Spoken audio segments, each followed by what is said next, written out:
m'appelle Lucie. Il y a mon frère. C'est carbone. Salut de ma part. 1, 2, 1, 2. Et il faut que je parle du genre normal ou genre.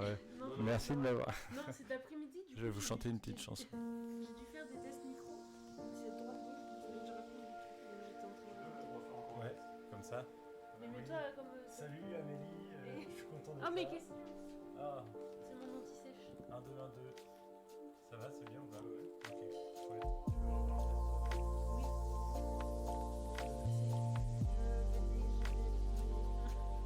Je sais plus parler. Ça te va? Je peux dégager un peu le micro, j'ai l'impression qu'il est vraiment face cam, non?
Et bonsoir le chat, j'espère que vous allez bien.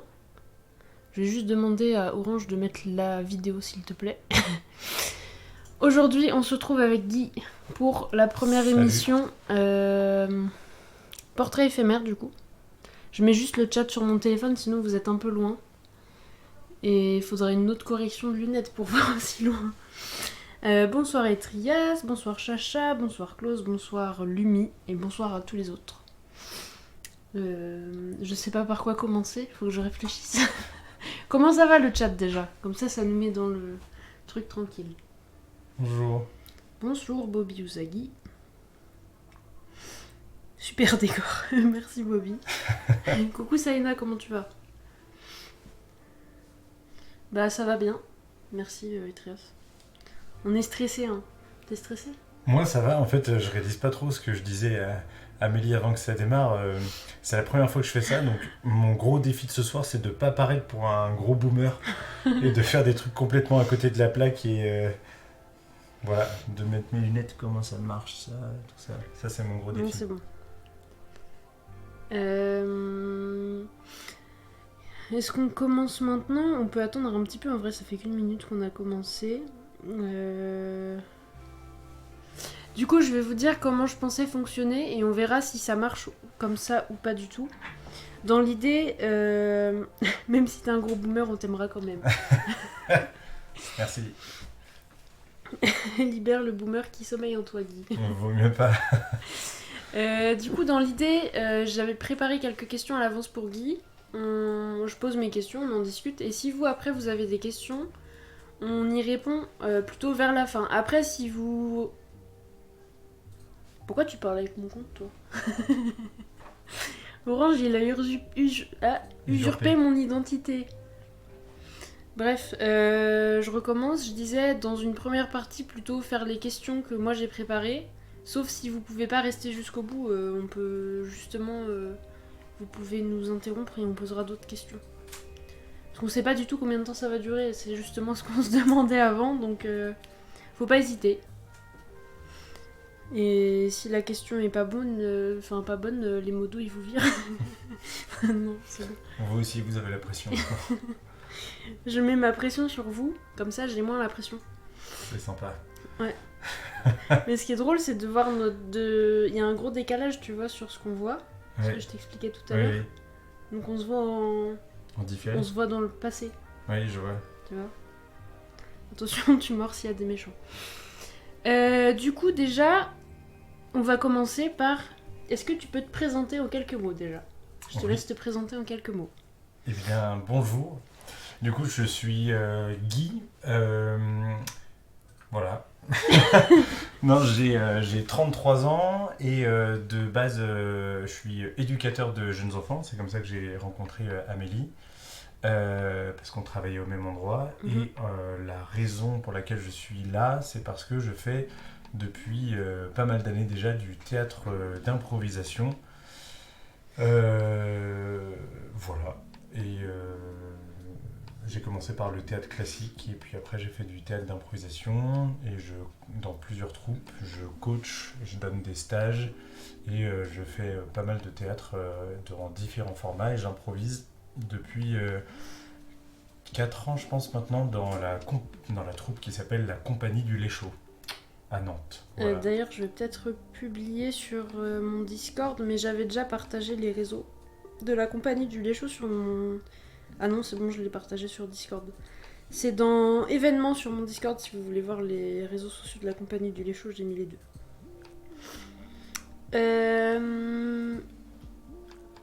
Attends, parce que déjà, t'as déjà répondu à plusieurs questions en parlant de le premier truc. Mince. Je peux y répondre de manière plus approfondie, si tu veux. Oui, vas-y.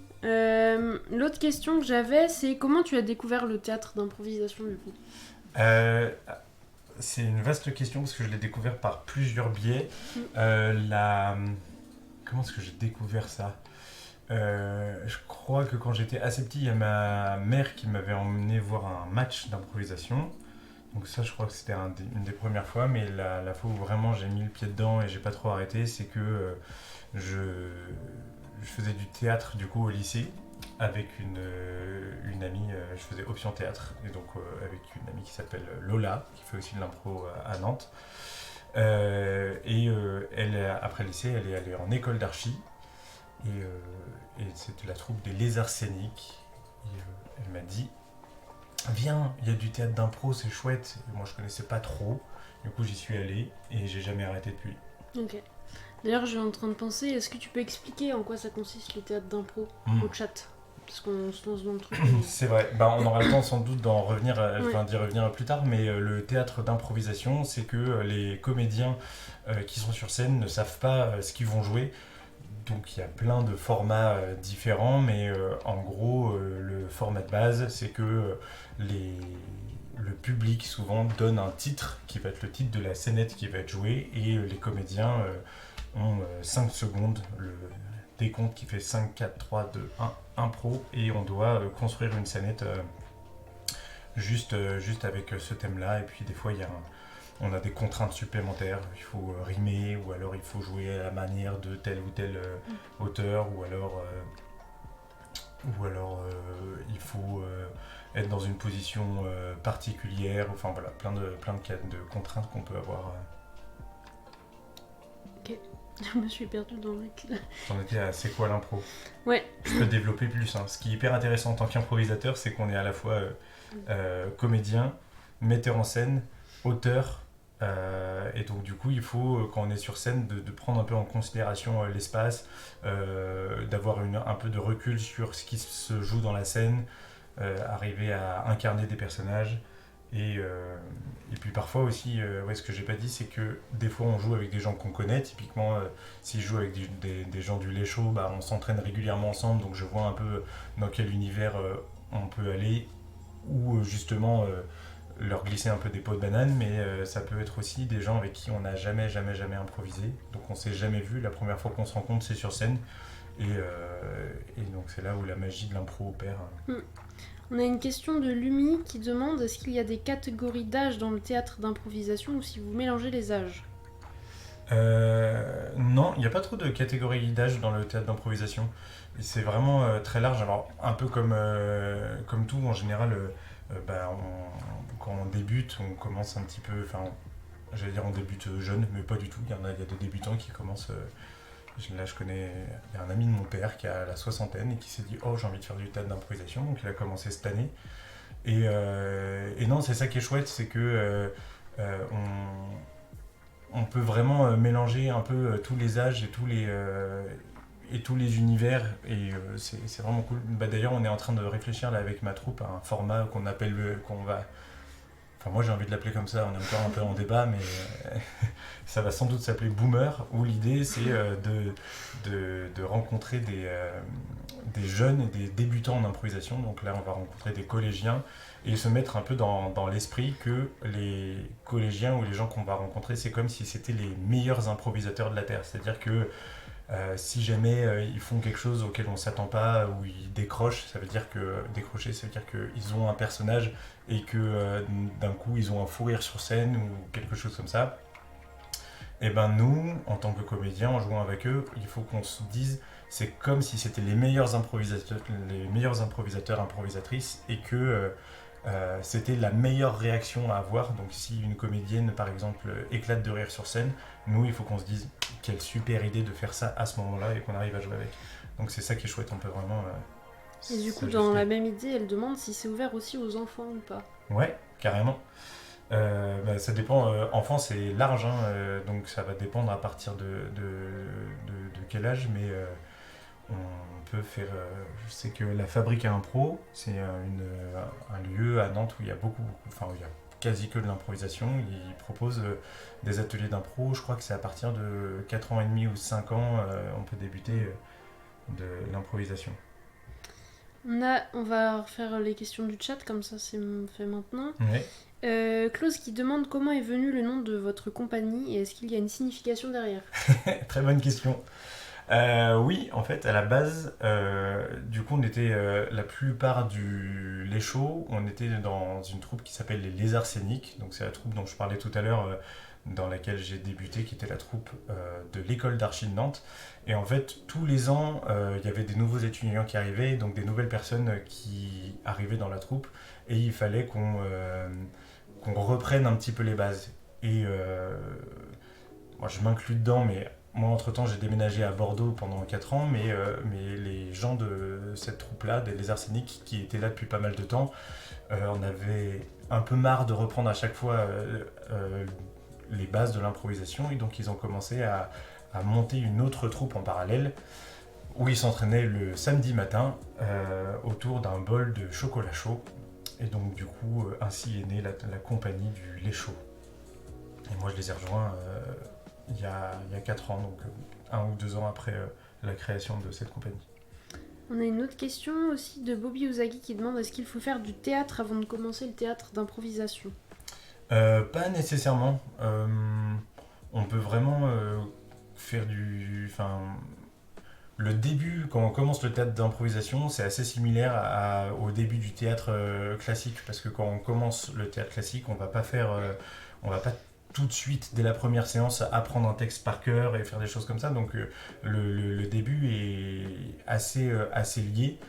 Je trouve que moi ça m'a bien aidé de commencer un peu par le théâtre classique parce que ça permet vraiment d'apprendre à dire un texte, avoir une vue globale de ce que c'est un metteur en scène, comment est-ce qu'on se positionne par rapport aux lumières, la position qu'on a sur scène, même le fonctionnement global d'une histoire, comment on commence une histoire, comment on met un enjeu dedans, comment est-ce qu'on la termine. Donc moi ça m'a bien aidé pour tout ça. C'est un peu, si on peut faire un parallèle, c'est un peu comme la musique classique et le jazz. C'est-à-dire que on peut faire du jazz sans forcément avoir toute la bouteille et sans connaître toutes les gammes de musique. Mais le fait d'être passé par un truc un petit peu plus classique, de bien connaître ces gammes, bah, ça permet derrière de bien évoluer. Donc pour répondre, non pas nécessairement, mais en vrai c'est cool d'avoir un peu un petit bagage.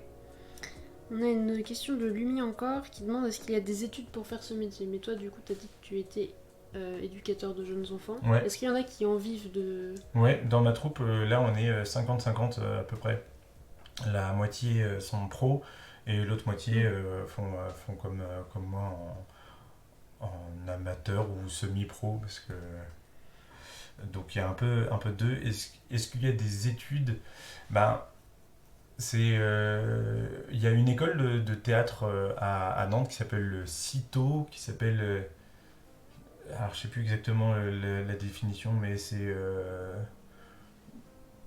Compagnie d'improvisation du théâtre de l'Ouest ou un truc comme ça. Et donc eux, c'est une école où ils forment sur plusieurs années à l'improvisation. Mais pas nécessairement en gros mes potes avec qui je joue, qui sont comédiens professionnels, ils vivent de l'improvisation, mais ils sont intermittents du spectacle. C'est-à-dire qu'en tant qu'improvisateur, on va avoir des cachets, et, comme l'aurait un comédien, et donc du coup, un comédien classique. Et donc il n'y a pas vraiment... Enfin, il y a des conservatoires de théâtre qui sont pareils, des bons bagages, mais il n'y a pas d'études, je crois pas, enfin pas à ma connaissance, de théâtre d'improvisation. Ok. J'avais une autre question là, si le chat n'a pas d'autres questions. D'ailleurs, merci pour les questions. Ouais. Faut pas hésiter à en reposer. J'avais une question, c'était quel conseil donnerais-tu à quelqu'un qui veut se lancer? Bah, de se lancer. Et en plus en détail, parce que là, ouais. il me faut plus de réponses quand même. Sinon le live termine dans 20 minutes. À quelqu'un qui veut se lancer, non, en vrai, c'est bête comme réponse, mais c'est vrai, c'est que le pas le plus difficile, c'est d'y aller, de se lancer. Je compare un peu souvent l'improvisation avec la magie. C'est que quand on voit un magicien faire de la magie, on se dit waouh, comment il fait, c'est impressionnant, machin. Et l'improvisation, quand on y va pour la première fois, il y a un peu cet effet magique il n'y a rien sur scène, il y a juste un mot qui est donné par le public, et puis les comédiens arrivent à faire quelque chose. Donc il y a un peu ce côté waouh au tout début. Qui peut faire peur, mais en fait c'est comme tout, on s'entraîne, on développe des techniques de comment est-ce qu'on écoute, de comment est-ce qu'on se saisit des propositions, de comment est-ce qu'on se positionne sur scène, de comment est-ce qu'on incarne un personnage. Enfin, tout ça c'est des trucs qu'on travaille et qu'on continue à travailler tous et toutes régulièrement, donc il faut vraiment se lancer et ouais, c'est ça. Quelqu'un qui veut commencer, mais les deux choses, c'est aller en voir, parce que c'est hyper intéressant de voir différentes compagnies, différents formats, parce qu'en fait c'est très large. Souvent quand on va pour la première fois ou qu'on découvre le théâtre d'improvisation, on parle du match d'improvisation, qui est un format bien spécifique, mais qui a très peu à Nantes, alors qu'en fait il existe énormément de formats différents, de manières d'improviser, et donc le fait d'aller en voir, de tester, de comprendre, de connaître, déjà c'est chouette. Et puis après, d'aller voir des compagnies, de frapper à des portes, de faire des stages. Moi c'est comme ça que j'ai commencé. Avant de rentrer dans l'école, là, les Arséniques, j'avais fait un stage avec la LINA, c'est-à-dire Ligue d'improvisation Nantes-Atlantique. Et ils proposent parfois des stages, ou à la Fabrique Impro, ils en proposent aussi parfois. Et donc ça donne une première première amorce, quoi, un premier jet qui est assez chouette. On a une question de Bobby Uzagi qui demande justement comment entrer dans une troupe. Eh ben, ça dépend vraiment des troupes. La mienne, on recrute pas trop. On est une petite groupe et on est un peu. Il y a des gens qui viennent, mais on n'a pas. Enfin, on fait pas trop de recrutement. Mais il y a plein de troupes qui en font où tous les ans. Ça dépend. Alors, je pourrais pas trop dire sur Nantes comment ça se passe, mais quand j'étais à Bordeaux, par exemple, j'étais dans une troupe où tous les ans, on faisait une sorte de casting. Sur les réseaux sociaux, on disait, bah voilà, telle date, si vous voulez rejoindre notre troupe, et ben vous pouvez venir, et on proposait des exercices. Et tous les gens qui étaient intéressés nous disaient à la fin de la séance, bah moi je suis intéressé. Nous, on savait qu'on avait 5 ou 6 places à proposer, et puis après on sélectionnait parmi les 5-6, enfin, parmi tous les candidats 5-6 personnes. Donc il y a ça, il y a des troupes où à la Fabrique à Impro, là, à Nantes notamment, où c'est un peu comme on s'inscrirait à une école de, je sais pas, à la piscine ou n'importe quoi, où là il y a un nombre de places, et puis on peut s'inscrire, et puis comme je disais tout à l'heure, en allant voir de l'improvisation, petit à petit, vous allez rentrer en contact avec des comédiens, leur demander eux comment ils font, est-ce que leur troupe recrute. Et puis c'est ça qui est chouette, comme il y a beaucoup de troupes à Nantes, il y a plein de couleurs, en fait, des manières d'improviser, des gens qui vont être beaucoup plus sur des histoires un petit peu plus posées, un peu longues, d'autres qui vont être très dans le punch et qui vont faire beaucoup de blagues, d'autres qui vont être plutôt dans des trucs assez musicaux, tout ça. Donc en gros, tu te marres. Je repense à une fois où j'étais venue te voir et tu faisais la poule, c'est pour ça que je Mais il y a une troupe à Nantes qui s'appelle La Poule. Non mais oui, donc en gros, allez voir l'improvisation, puis selon ce qui vous plaît, vous allez voir un peu les couleurs en disant ah bah ça me plaît bien, ça me fait bien marrer, ou alors ça me touche, ou j'ai envie d'approfondir ce truc-là, et puis du coup vous irez vers une troupe qui vous correspond. C'est bon ? Oui. Je passe à une autre question. On a Sana qui demande est-ce que le théâtre d'impro se fait aussi en théâtre, parce qu'elle en a vu beaucoup en bar ou en salle municipale. Oui. Ben oui, carrément, il y a de tout. C'est vrai que je faisais la comparaison avec le jazz tout à l'heure. C'est vrai que c'est quelque chose qui à la base était très dans des bars, et nous on joue encore souvent dans des bars. C'est un truc qui est assez sympa parce qu'il y a une vraie proximité avec le public, et comme il y a dans l'improvisation en règle générale il y a beaucoup d'interactions avec le public, le fait qu'il y ait cette proximité dans les bars, c'est assez chouette. Mais il y a j'en parle beaucoup là, mais la Fabrique à Impro, c'est une salle de spectacle, c'est une vraie salle avec 50 places, des lumières, une vraie scène, et c'est sous la Tour de Bretagne, et là c'est une salle de théâtre exclusivement dédiée à l'improvisation. Et après il y a plein de petites salles comme le théâtre du Sphinx, ou même des fois au théâtre sans nom, il y a aussi des formats d'improvisation, donc il y en a pas mal dans des vrais théâtres, ouais. On a une question maintenant de Siam qui demande c'est quoi les autres formats d'impro qui existent. Les autres formats, alors il y en a énormément, c'est un peu compliqué. Les autres formats par rapport au match, tu veux dire ? Ouais, je pense que c'était par rapport à ça, parce que tu as parlé de match tout à l'heure. Ouais, c'est ça.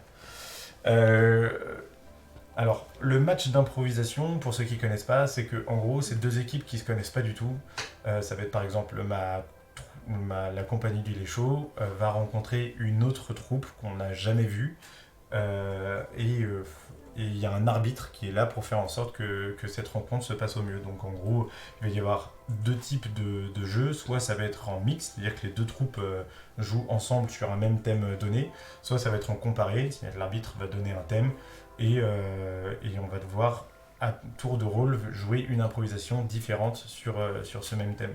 L'arbitre, il est là pour faire en sorte que l'impro se passe bien, donc il va siffler des fautes. Par exemple, si jamais la troupe en face fait une proposition que moi j'écoute pas, et ben il va faire un geste avec un kazoo, il fait il va dire rudesse, là il y a une proposition qui a été faite et tu l'as pas écoutée, tu l'as même contrée, donc c'est rude de ta part.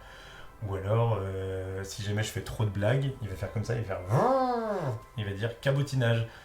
tu fais plein de jeux de mots, c'est très rigolo, mais en fait ça fait pas avancer l'histoire. Un peu c'est sympa, mais trop c'est trop. Donc voilà, donc il va être là pour faire.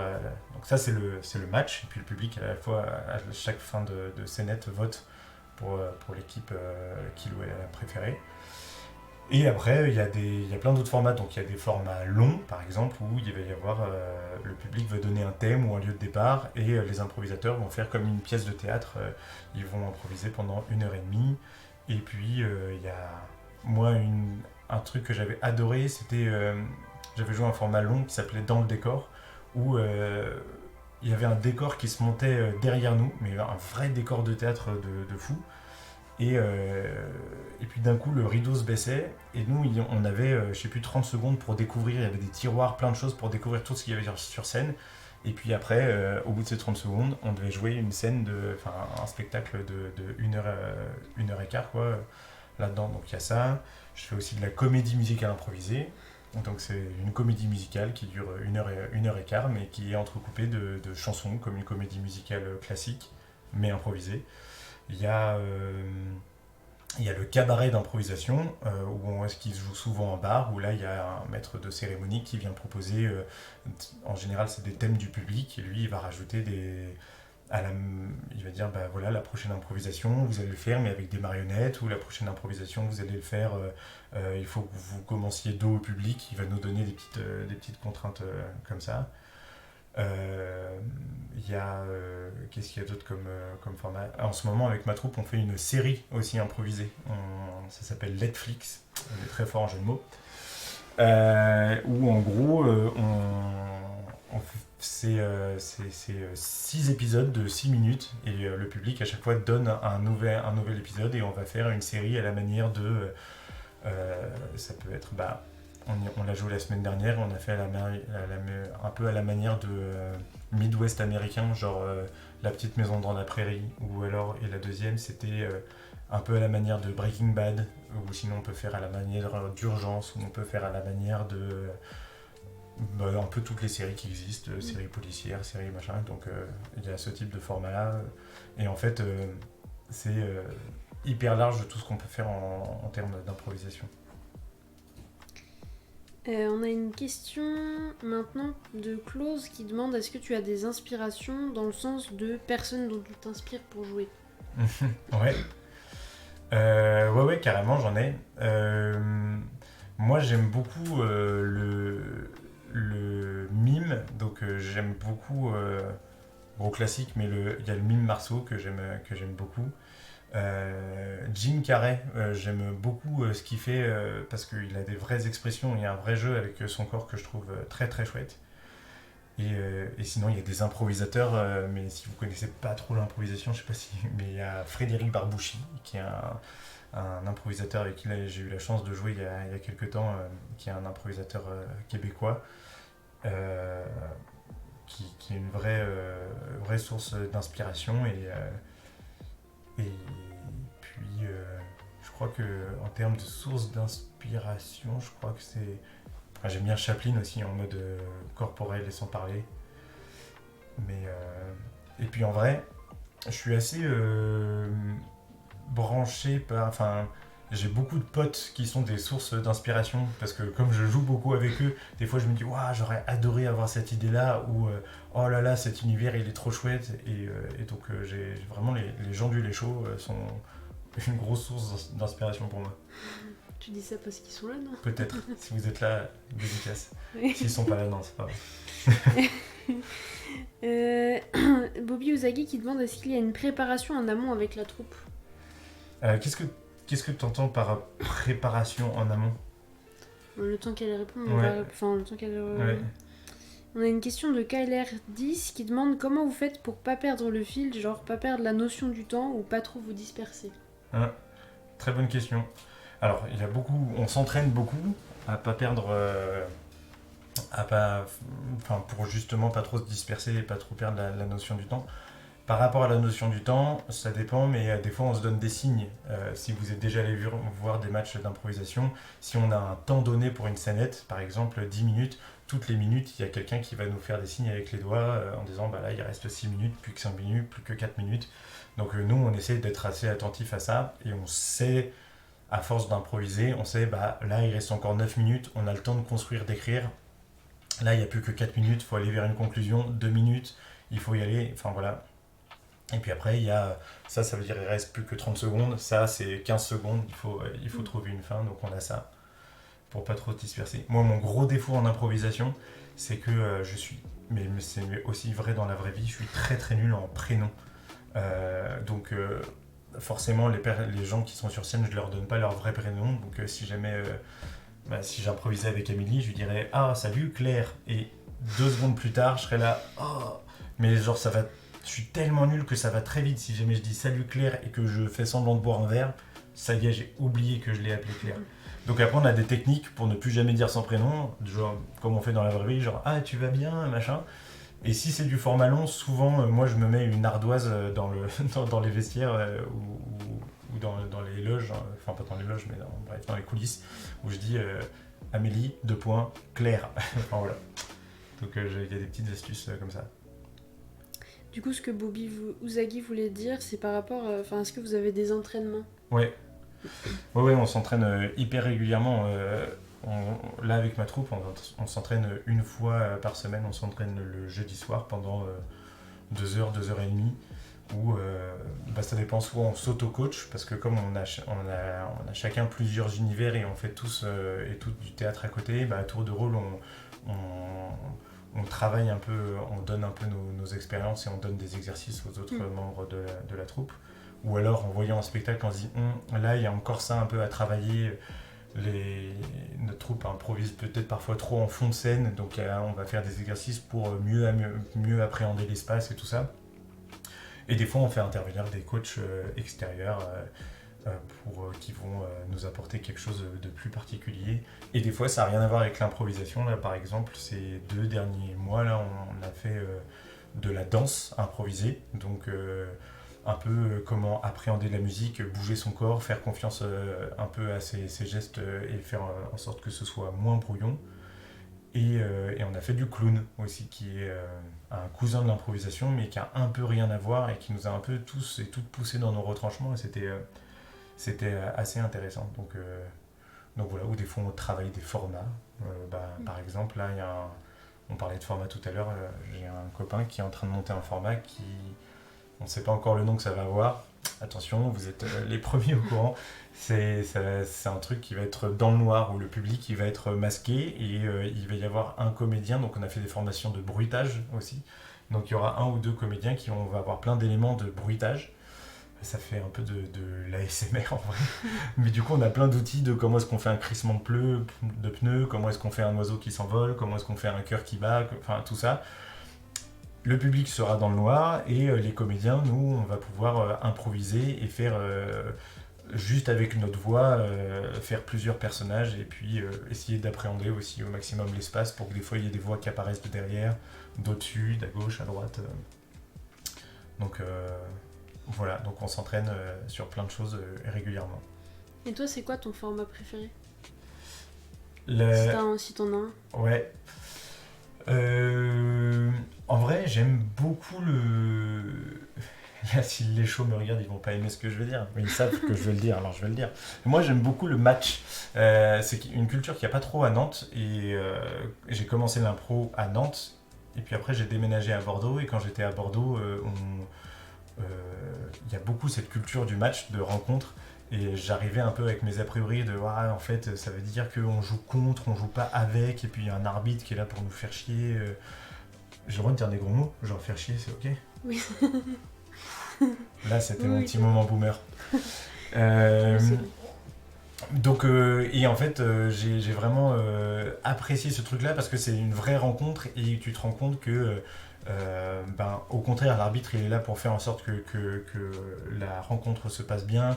Il va proposer des catégories, des choses qui sont assez innovantes. Il y a vraiment cet esprit de troupe où on joue avec les gens qu'on connaît, donc c'est un peu sécurisant, et en même temps on rencontre d'autres gens avec qui on n'a jamais improvisé, donc c'est très chouette. Donc moi j'aime vraiment bien, je crois que c'est ce que je préfère en improvisation, c'est ce truc inconnu de je ne sais pas avec qui jouer et ce que ça va donner, et du coup j'aime beaucoup ce format là. Et j'aime beaucoup aussi jouer et présenter la série improvisée, le Netflix, parce que c'est un format c'est un truc qu'on avait pensé un peu comme un exercice à la base pour travailler les formats longs. Et en fait, c'est aller un peu au-delà de nos attentes en disant en fait c'est hyper intéressant pour ça, et donc c'est assez cool à jouer. Ok. On a une question d'Orange qui dit: en revenant sur la comparaison avec la musique, le théâtre d'impro est-il aussi reconnu dans le métier que le théâtre classique, ou y a-t-il une... Orange, tes questions sont trop longues.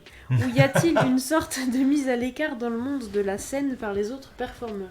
Un peu des deux, c'est un peu en train de changer, mais je trouve un peu comme la musique pour le coup. C'est vraiment... des fois, il y a des gens qui me demandent: tu fais du théâtre? Et je dis que je fais du théâtre d'impro. Ils disent ouais, donc c'est pas vraiment du théâtre. Mais un peu comme en musique classique, si je m'en dis bah ouais, je fais de la musique, mais je sais pas trop déchiffrer. En revanche, j'aime bien improviser. Ils vont dire ouais, donc en fait, c'est pas vraiment de la musique. Mais j'ai l'impression qu'en musique, c'était vrai il y a quelques temps, mais ça l'est de moins en moins aujourd'hui. Et en impro, il y a encore un peu ce truc. Il y a...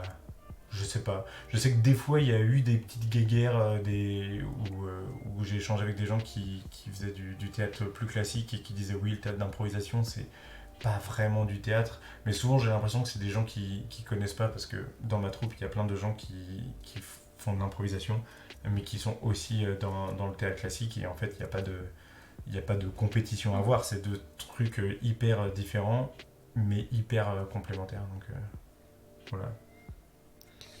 On a une question maintenant de Saina qui demande: et concrètement, la rémunération des improvisateurs pro, ça vient d'où? Du chapeau ou des entrées? Non, ni l'un ni l'autre. En gros, c'est vrai que nous, on fait souvent jouer... Enfin, des entrées, ça dépend. Bref. Mais nous, c'est vrai qu'on on fait passer un chapeau parce qu'on on est une asso et que ça nous permet, comme je le disais tout à l'heure, par exemple, on a fait venir des intervenants, des clowns, des danses, enfin une danseuse. Ça peut être aussi pour l'achat de matos, par exemple, des lumières, du son, ce genre de choses. Aussi, des fois, on doit faire des déplacements parce qu'on doit rencontrer une troupe à Bordeaux ou je ne sais où. L'argent des chapeaux va servir à ça. La rémunération des comédiens, alors ça dépend, en fait, c'est l'intermittence. Il y a deux possibilités. Il y a des gens qui sont auto-entrepreneurs, ça veut dire qu'ils vont arriver, ils vont dire bah moi je fais une intervention, un stage ou une performance ou un spectacle, et je suis auto-entrepreneur, donc je vous facture, et donc du coup c'est l'auto-entrepreneuriat. C'est même je sais pas si vous avez notion de l'auto-entrepreneuriat, mais c'est un peu le même truc avec des petites taxes et des machins. Ou alors c'est l'intermittence, ça veut dire que sur une année il faut cumuler un certain nombre de dates rémunérées avec des cachets pour pouvoir demander à Pôle emploi, France Travail maintenant, le statut d'intermittence. Et donc en gros c'est un salaire qui va tomber tous les mois et qui va permettre un peu pour grossir un peu le truc, hein, qui permet de lisser un peu sur l'année, d'avoir une sécurité de revenus. Alors que la première année, quand on va avoir l'intermittence, on est un peu en mode ok, j'ai fait 3 dates ce mois-ci ou 5-6 et c'est cool, mais j'ai aucune date de prévu le mois prochain, je sais pas ce que j'aurai. Voilà.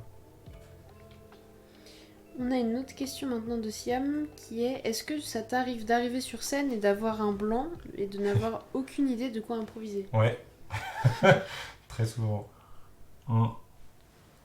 C'est pour ça moi je suis un peu meilleur. Mais c'est pour ça que je me force un petit peu. Je suis un peu un couturier en improvisation, c'est-à-dire que si jamais il y a une scène qui commence, une autre scène qui continue et une troisième scène et qui n'ont pas forcément de lien les unes avec les autres, moi ce que j'aime bien faire c'est coudre et arriver à créer un sens entre ces trois trucs. Mais démarrer une scène avec rien du tout, c'est vrai que c'est toujours un peu un saut dans le vide. Et donc ouais, ça m'arrive, mais pareil, en fait on a des techniques, et puis en fait c'est ça qui est chouette. En général en improvisation c'est assez rare qu'on soit seul sur scène, ou alors vraiment c'est une demande du maître de cérémonie ou de l'arbitre en disant bah là tu seras seul sur scène, Donc si tu montes, c'est que tu as un peu une idée derrière la tête. Mais ouais, du coup, comme t'es pas seul, tu te reposes sur ce que va proposer la personne en face. Et puis mine de rien, il y a le thème du public qui donne souvent un peu une inspiration en disant bah, si jamais c'est, je sais pas moi, ce que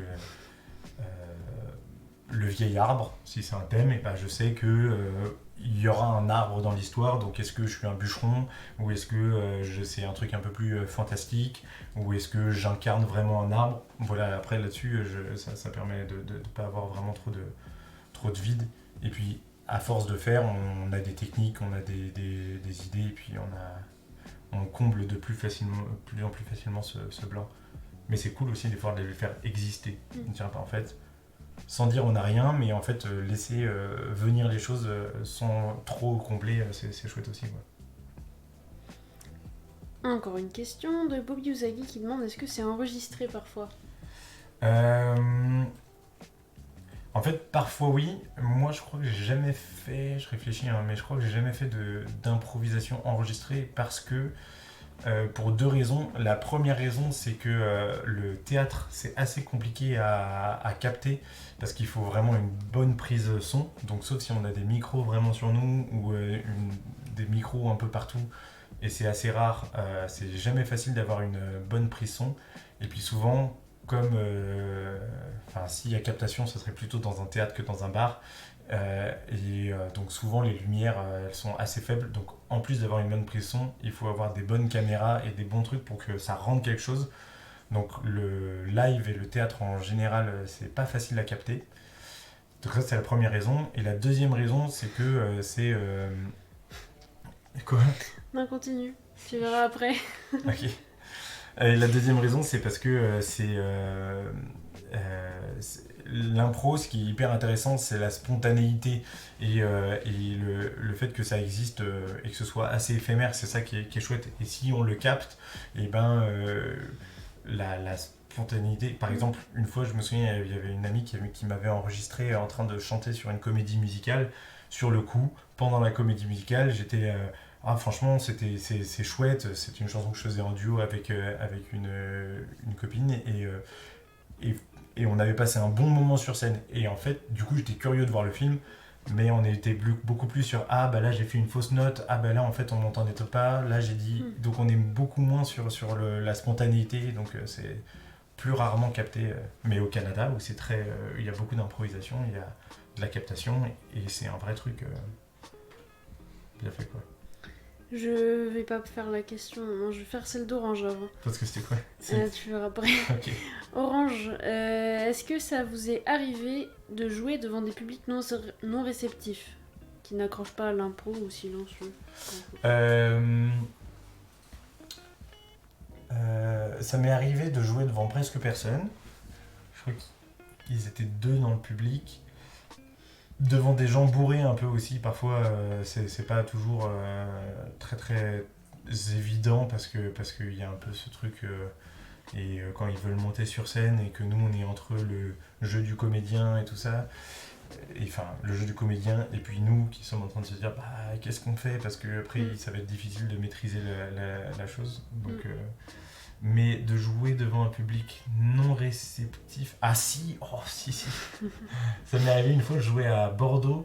On avait été embauché par Gaumont, je crois, pour jouer devant l'avant. En fait, c'était l'avant-première du film d'Alain Chabat, Santa et compagnie. Et donc, on avait été embauché par le cinéma pendant que le public s'installe et avant qu'Alain Chabat arrive pour un peu combler. Donc, on était déguisés en lutin et on faisait des improvisations. Sauf en fait, la salle était énorme. On improvisait avec des micros mains. Le public n'était pas prévenu. Et donc, voilà, c'était une énorme salle. Et donc, ils étaient en train de s'installer. Il y avait plein d'enfants qui étaient assez petits et donc qui ne captaient pas vraiment le truc. Et donc, nous, on avait vraiment l'impression. Je sais même pas s'ils étaient pas réceptifs parce que ceux à qui on a parlé après ils étaient là plutôt c'était chouette, mais en fait comme ils étaient pas au courant que c'était de l'improvisation et nous on avait juste l'impression d'improviser devant des gens qui nous écoutaient pas, donc en fait ça s'est transformé en jeu. On faisait notre truc entre nous, de temps en temps on demandait aux gens du public et ceux qui étaient au premier rang des thèmes ou des idées, mais c'était pas... ouais. Alors, une question de Cianitol. Si on te demandait de jouer une scène là maintenant, sans rien te donner comme information sur quoi jouer, tu improviserais quoi? Parce qu'en fait, justement, avant Guy, il disait je redoute les questions de type est-ce que tu peux jouer une impro sur le thème genre gâteau? Et du coup, ça me fait rire parce que c'est ce genre de questions, justement. Ouais. Euh, Là, sans thème. Alors, ce que je disais tout à l'heure, c'est ça, c'est que c'est un peu compliqué. Souvent, quand je dis je fais de l'improvisation, c'est assez souvent que je me demande ah ouais, vas-y, improvise. Donc, du coup, comme il n'y a pas le contexte, que c'est un peu. Enfin, faut un peu switcher son cerveau, et puis bah, là, il n'y a pas vraiment de public, on est en train de parler. C'est un peu bizarre. Donc, à la rigueur, là, sans thème ni rien du tout. Il faudrait vraiment que je mette mon cerveau en off et ça serait, en fait, Ouais. honnêtement, je serais pas Non, mais ouf à l'aise. En revanche, si jamais vous donnez un titre, un thème, je peux vous dire un peu ce qui se passerait dans ma tête et vers quoi je dirais si j'étais si j'étais sur scène, quoi. elle a dit j'aime poser les questions qui fâchent. Je ne suis pas fâché. C'est juste, j'espère que t'es pas déçu de ah non, je voulais juste qu'il improvise avec rien. Non, c'est. J'ai une question. Comment on fait pour pas utiliser en boucle les mêmes thèmes mécanismes quand on joue toujours avec la même troupe? Hmm. Eh ben, on se glisse des pots de banane. C'est-à-dire que alors déjà, dans ma troupe, on est 17, donc euh, on a l'habitude, on joue très souvent ensemble, mais c'est assez rare que, en général, quand on est sur scène, on est 4 ou 5, donc en fait, ça tourne énormément. C'est rare que je vais me retrouver 4 ou 5 fois de suite avec les mêmes personnes. Donc même s'il y a juste une personne qui change, bah, finalement, ça change beaucoup de choses. Et ce que je voulais dire par les pots de banane, c'est que euh, quand je sais qu'une personne n'est pas très à l'aise sur telle ou telle catégorie, par exemple, moi j'aime bien jouer euh, à la manière de. Genre, j'aime bien faire à la manière de Molière, par exemple. Et je sais qu'il y a des gens qui sont pas trop à l'aise et qui n'ont pas tous les codes. Et donc, si jamais je suis sur scène et que je vois que je vais monter avec une personne, je sais qu'elle n'est pas ouf à l'aise. Alors, c'est pas violent parce qu'on en a déjà parlé avant, je vais pas lui imposer quelque chose qu'il ferait pas et tout ça, mais je peux un peu. C'est à la fois une peau de banane en mode je sais que t'es pas à l'aise, mais on va faire ça, et en même temps un soutien en mode viens, t'as jamais fait, moi je suis à l'aise avec ça, on essaie d'y aller tous les deux et moi je fais en sorte que tu sois bien. Ou des fois c'est des vrais pots de banane, genre oh là là, j'ai un parchemin, c'est écrit en latin, lis-le. Voilà, donc en gros ça va être des trucs comme ça qu'on va faire et qui forcent un peu les comédiens avec qui tu joues de sortir un peu de leur zone de confort, et du coup on te glisse aussi des pots de banane et c'est ça qui est chouette. Il y a un truc que j'avais lu dans un bouquin d'impro, pour réussir un format il faut essayer, bon, il parlait du match, pour réussir un match d'improvisation il faut essayer de le rater au moins 2 ou 3 fois. Sur le coup j'étais là mais quoi, et en fait c'est ça qui est hyper intéressant, c'est que si jamais on reste tout le temps dans les personnages qu'on connaît, dans notre zone de confort, dans ah bah ça cette catégorie là je sais je vais monter alors que celle-là je suis pas hyper à l'aise, et ben en fait on reste dans notre zone de confort et au bout d'un moment on tourne un peu en rond. Alors que si justement on fait des trucs qu'on n'a jamais fait, tel personnage je l'ai jamais incarné, telle catégorie je l'ai jamais fait, telle personne j'ai jamais joué avec, bah on sort de notre zone de confort, on fait des trucs auxquels on ne s'attend pas nous, et on s'appuie sur nos partenaires de jeu, et c'est là où ça qui veut le dire par rater. En fait on fait des trucs qu'on n'a pas l'habitude de faire, et en fait c'est assez chouette. C'est bon. Ouais. Suivante. La question de Chacha qui dit est-ce que le fait de faire de l'impro permet de se sentir plus en confiance dans la vie de tous les jours? Honnêtement je pense que oui. Parce que bah, typiquement avant ce live, j'étais. Amélie, toi t'étais un petit peu stressée, comme c'était ta première. Et, Pourtant, c'est pas mon premier live, mais justement. oui, mais c'est un nouveau format et tout Ouais. ça. Et moi, pas tant. Alors, parce que déjà tout repose sur les épaules d'Amélie. Si ça se passe mal, c'est pas ma faute. Tu parles plus que moi, ce sera de ta faute. Ouais, c'est vrai, je parle trop. Non, c'est pas. Mais c'était quoi la question? Ah oui, est-ce que ça sert dans la vie de tous les jours? Ouais, en vrai, bah, typiquement, là j'ai changé de travail là très récemment. Et bah, pour les entretiens d'embauche, ça aide parce qu'on a plus facilement du recul, on est moins inquiet par les silences, on a plus facilement de la répartie, on ose verbaliser des choses qu'on n'a pas l'habitude de verbaliser. Et donc ouais, ça sert vraiment, même je trouve, ça fait pas mal de temps que je fais de l'impro et en règle générale je trouve que c'est une philosophie de vie que j'aime bien parce que le principe de base d'improvisation, c'est que mon idée ne sera pas meilleure que la tienne. Par exemple, si jamais je veux jouer une scène, que le thème, si on reprend, c'est le grand arbre, et je me dis, bah moi, on va faire un truc fantastique, et je vais être un arbre, et ça va se passer en mode Seigneur des Anneaux, et que la personne en face arrive et elle propose un bûcheron dans un truc très... et ben, en fait, si jamais moi je reste campé sur mon idée et la personne en face campée sur la sienne, ça va jamais marcher. Alors que c'est ça l'idée de l'improvisation, c'est se dire, bah en fait, moi j'ai proposé quelque chose, en face ils ont proposé autre chose, et comment est-ce qu'on fait en sorte que ça fonctionne. Mon idée d'arbre dans le Seigneur des Anneaux n'est pas meilleure que son idée de bûcheron, et elle n'est pas moins bonne non plus, donc c'est un peu comment est-ce qu'on construit ensemble, comment est-ce qu'on écoute la proposition de l'autre, comment est-ce qu'on laisse la place, parce que c'est ça aussi. Il y a un copain une fois qui a dit ça, qui a dit on peut être le meilleur improvisateur de la Terre, on ne sera jamais aussi fort que l'histoire. Quand on débute un peu en improvisation, on a souvent un peu tendance à faire des blagues ou à prendre beaucoup de place sur scène. Et en fait, on se rend compte que le plus important, c'est l'histoire. Donc même si on est très bon comédien, très bon improvisateur, on ne sera jamais aussi fort que toute l'histoire qui est construite. Donc ça oblige aussi à prendre du recul et à mettre en valeur les idées des autres. Et donc voilà. Une autre question, est-ce que c'est forcément de l'humour ou parfois vous faites aussi des formats full dramatiques ou autres? Très bonne question. Non, justement, c'est ce que je disais, ça va dépendre vraiment des troupes et des couleurs au début quand j'ai commencé l'improvisation, parce que c'est un peu la facilité et c'est vraiment là-dessus c'est beaucoup plus facile de faire rire quelqu'un que de le faire pleurer. Donc surtout dans un format comme ça un peu spontané, donc souvent on appelle ça le punch, on balance beaucoup de punchlines, des vannes, des blagues, mais en fait on s'en lasse très vite, et là on n'est plus du tout là-dedans, enfin on n'est plus du tout là-dedans, on a encore ce truc-là parfois, mais ça arrive de plus en plus, notamment sur les formats plus longs, de choisir de faire des scènes qui sont beaucoup plus premier degré, beaucoup plus campées, beaucoup plus... des fois des scènes tristes, des fois des scènes un peu touchantes, et qui sont moins caricaturales, plus ancrées, plus premier degré, et donc plus touchantes. Donc ouais, venez voir le lait chaud, on fait plus de trucs comme ça que de bonnes vieilles blagues. Il y a aussi des bonnes vieilles blagues. Alors encore une question à rallonge d'Orange.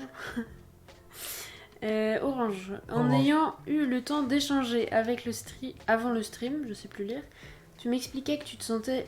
Oh, je recommence. Vas-y, je bois pendant ce temps-là. Vas-y, c'est ta petite pause. Orange, merci pour ta question à rallonge, mais non merci. En ayant eu le temps d'échanger avant le stream, tu m'expliquais que tu sentais une différence dans ta manière de jouer entre un jeu corporel ou un jeu vocal, dans ta manière de te sentir à l'aise. Est-ce que tu préfères ou tu te sens plus à l'aise dans l'un ou dans l'autre? Ok, je crois que j'ai compris la question. Moi, j'ai pas compris. Parce qu'avant de commencer le stream, je disais que justement, j'étais un peu inquiet de si le chat me disait vas-y, improvise quelque chose, parce que ça serait vraiment quelque chose de très... De quoi ? Non. Faut le faire, ouais. Mais parce que ça serait quelque chose de très parlé, et moi je suis plus à l'aise dans le mime et le corporel. Donc par exemple, le format dont je parlais tout à l'heure, dans le noir, moi je sais pas comment je vais le faire, parce que c'est ce que je disais, il faut essayer de rater pour réussir, et je pense vraiment que ça peut marcher, mais incarner plusieurs personnages juste avec la voix, dire des choses, créer un univers, que ce soit bien entendable pour les gens qui... Ouais, je suis pas hyper à l'aise. En gros, les deux trucs auxquels je suis pas dans les catégories qu'on propose, ou quand je monte sur scène, je suis là... C'est les épistolaires, c'est-à-dire qu'à tour de rôle, on va lire une lettre comme si Amélie m'avait écrit une lettre. Donc je lis la lettre qu'elle m'a écrite, et puis qu'elle m'a écrit la lettre, je lis la lettre. Et puis après, derrière, Amélie devra lire la lettre que je lui aurai écrite. Donc c'est des échanges, en gros des monologues les uns après les autres. Et puis l'autre, c'est comment on appelle ça, les séries audio, où en gros, un peu genre, pour ceux qui connaissent le donjon de Nullbuck ou ce genre de choses, où en gros, il faut créer un univers et faire plein de choses juste avec la voix, plein de personnages, et juste décrire. Et ça, je suis un peu moins à l'aise que d'autres copains avec qui je joue, et donc je me force un peu, je me pousse dans mes retranchements, mais je sais que c'est pas là où je suis le meilleur. Ok, on a... Attends. Oui, une autre question de Cianitol qui te demande: ça t'intéresserait de jouer sur grand écran, genre un film ou une série, ou même du doublage? Honnêtement, le doublage, je crois que ça me botterait bien. Parce que j'aime bien faire différentes voix, ça m'éclate un peu. Ouais, jouer sur un... En fait, j'ai jamais eu l'envie plus que ça, j'ai jamais trop cherché à faire ça. Après, si demain, je sais pas si jamais il y a des gens très connus qui veulent me recruter, pourquoi pas, oui. Mais si, je pense que ça me plairait. C'est un autre exercice, hein, je pense quand même, parce que le cinéma c'est très autour du visage, les expressions, alors que le théâtre on est beaucoup plus dans un peu tout le corps, et c'est une autre appréhension du. Mais je pense que ça me plairait. Si jamais j'ai la proposition, je dirais pas non, mais si jamais j'en fais jamais de ma vie, je serais pas triste. Alors, il y a Seigneur qui dit que tu dois improviser sur le thème d'improviser. Mais du coup, tu vas pas le faire. Hein. Et elle dit aussi qu'elle adore la rêve du donjon et que tu es un humain de qualité. Oh, merci. Sinon, on a une question de KLR qui dit: tout à l'heure, tu parlais des gens qui imposent un peu leur idée pendant une improvisation. Ouais. Comment on gère ça si ça arrive? Est-ce qu'il faut tenir tête ou abdiquer? C'est entre guillemets abdiquer. Ouais, un peu des deux, ça dépend vraiment. Ça dépend vraiment, en gros, des gens avec qui on joue. Si c'est une fois, en fait, c'est aussi faire confiance. C'est-à-dire que si une personne propose et a vraiment une idée forte, et si on propose des choses, on sent bien qu'elle n'est pas trop à l'écoute. Donc, soit on se dit, bah, en fait, c'est que ton idée est sans doute trop cool et que tu as un peu un truc en tête, donc on n'abdique pas vraiment, mais on suit, on dit ok, bah je mets du charbon dans ta proposition, je suis ce que tu fais, et je l'alimente. Mais si à chaque fois c'est récurrent, et que il faut. Enfin, du coup, on a l'impression de ne pas être écouté, bah en fait. Si on tient tête, c'est ce que je disais tout à l'heure, là du coup on pense plus du tout à l'histoire, ça devient une bataille d'ego, de ouais c'est bon, ça fait 3 fois qu'on suit ton idée, et puis après je repense au thème d'improviser, du coup ça m'a... donc bref, si ça devient une bataille d'ego, c'est plus intéressant, et donc du coup ça marche pas trop, donc c'est juste que c'est des moments qui sont pas agréables à jouer, où on se dit bah en fait c'est une personne qui a vraiment envie de tirer la couette, et nous on est juste là pour être la couette qui suit, donc c'est moins fun, mais ça arrive. Dans la même idée, techniquement, Saena demande: est-ce que c'est possible de jouer avec quelqu'un que tu détestes, ou même malgré le jeu d'acteur, la personnalité transparaît? Je réfléchis parce que j'essaie de voir. Je crois que ça m'est jamais arrivé. Souvent, ça m'est arrivé de jouer avec des gens où j'aimais pas leur manière d'improviser. Ou justement, quand j'étais à Bordeaux par exemple, il y avait une troupe qui était énormément dans le punch et dans pas trop à l'écoute des idées qu'on proposait, et leur objectif c'était de marquer le point en match. Donc en fait ils faisaient des blagues, et souvent des blagues graveleuses, sexistes, et qui moi en tant que personne me mettaient pas du tout à l'aise. Donc je prenais pas trop de plaisir à jouer avec cette troupe là. Mais eux en tant que personnes, mis à part qu'on avait sans doute des visions différentes sur les femmes, la vie, l'homosexualité, enfin sur plein de choses, on avait sans doute plein de visions différentes. Bah je les connaissais pas, donc je les détestais pas vraiment en tant que personne, mais je prenais pas trop de plaisir à jouer avec eux. Euh, mais je crois que j'ai jamais joué vraiment avec quelqu'un que je détestais. Je réfléchis, hein, mais déjà je déteste pas beaucoup de monde. Donc, donc en fait, non, je crois que j'ai jamais joué avec quelqu'un que je détestais. Je réponds pas trop à la question. Si, si. Si, ça va. Bah, moi, ça me va comme réponse. Bon, Ça bah, te c'est va toi, comme ça. réponse, Saïna? Tu connais Saïna en plus. Ah oui. Mhm. C'est Lauriane. Mhm. Salut Lauriane. Non, J'ai c'est grillé Saïna. ton pseudo. Une question d'Orange, qui n'est pas trop longue cette fois, Orange. Ressens-tu aussi une sorte d'évolution... Oh, mais c'est quoi Pardon, mais il me fait trop rire, Orange. Ressens-tu aussi une sorte d'évolution de thérapie personnelle grâce au théâtre d'impro? Gestion du stress, exploration personnelle, se faire confiance. Ouais, je pense. Évolution, je sais pas, mais en fait, maintenant, c'est devenu un peu une drogue, ça serait un mot un peu. Mais genre pendant l'été, ou quand on s'entraîne plus, ou que ça fait longtemps que j'ai pas joué avec mes potes, j'ai un peu ce manque et je sens que ça me fait du bien. C'est un peu un exutoire et comme c'est vraiment un cadre bienveillant dans lequel on joue et dans lequel des fois on met de côté notre vie vraiment pour aller dans d'autres univers, c'est très agréable. Donc ouais, et puis après parce que comme je disais tout à l'heure, il y a des fois où pour que ça fonctionne, si on veut faire une impro qui est moins fun, drôle et qu'on va aller plus dans la sincérité, bah, on est obligé d'aller un peu creuser sur nos vraies émotions, les vrais trucs qui nous parlent. Et donc bah, forcément on va chercher un peu dans notre zone d'inconfort, quoi. Donc et finalement ça fait du bien, quoi. Merci pour la réponse. De rien. Une autre question. Est-ce que de tête, tu as une performance où tu as vraiment détesté jouer? Si Si ça te fait rire, c'est que tu as une idée en tête. Mais non, parce que j'en ai plusieurs. Ah oui. Bon, bah voilà, c'est encore mieux. Une performance où j'ai vraiment détesté jouer, c'est-à-dire... je vais donner plusieurs exemples. Il y a une fois où j'ai... je pense que c'était un de mes pires souvenirs d'impro, où en gros je jouais avec une nana qui est maintenant devenue une super copine et avec qui on fait plein de formats et qui sont très chouettes, mais c'était une des premières fois, je crois, où je jouais avec elle.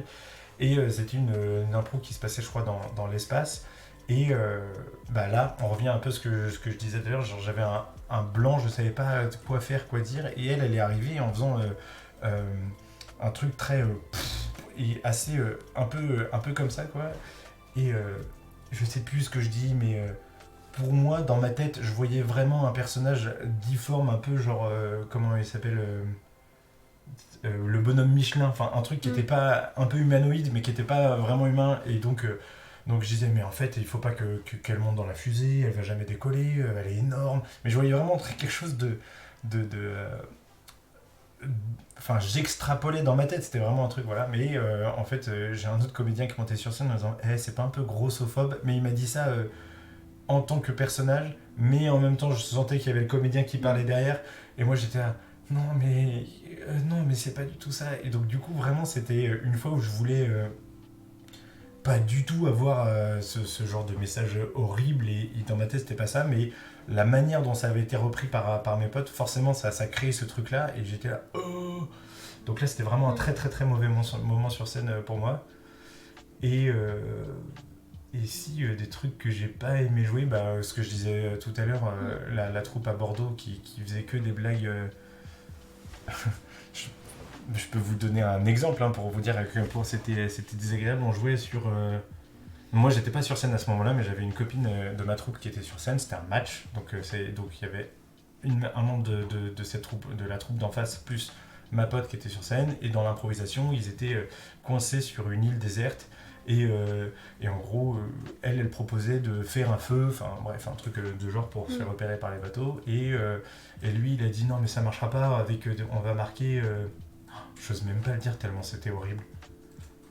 C'est pas obligé. Mais en gros. Tu censures? Non, mais parce qu'en vrai, si je le marquais sur le chat, ce serait censuré.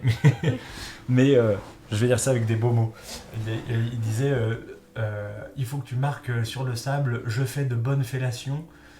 Et comme ça, c'est sûr qu'il y a un avion qui va arriver. Enfin bref, c'était que des trucs comme ça, cette troupe-là. Et vraiment, c'était très très très désagréable à jouer.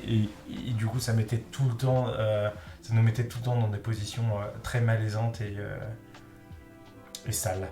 Donc il y avait ça. Et puis sinon, il y a d'autres fois où... Moi, j'aime pas aussi les gens qui construisent l'impro sur scène avant qu'elle se passe. Genre, je me souviens une fois, on jouait avec une personne, c'était à Nantes, et qui commence l'improvisation et qui disait « Oh là là, il faut aller sauver telle personne. Alors on va commencer, on va prendre la motoneige, puis là il y aura un trou, on va sauter par-dessus le trou, et puis en même temps il va y avoir le Yeti, donc on va le tabasser avec une pioche qu'on va... » Et donc il disait ça sur scène en tant que personnage, et du coup je disais en fait t'as tout écrit et c'est pas du tout intéressant. Donc j'avais pas envie de jouer l'improvisation qu'il venait d'écrire avec son personnage, donc forcément moi je suis allé à d'autres endroits et je crois qu'il a pas trop aimé. Voilà. C'est bon ? Ouais, c'est bon. C'était mes 3 anecdotes horribles d'impro. C'est déjà pas mal. On a une autre question. Est-ce qu'on a le droit de mettre fin à une impro si les gens disent trop de dingueries comme ça par rapport à la troupe sexiste ? C'est là, pour le coup, dans ce truc-là, c'est l'arbitre. Pour le coup, qui a peut-être moins fait son taf sur cette impro-là.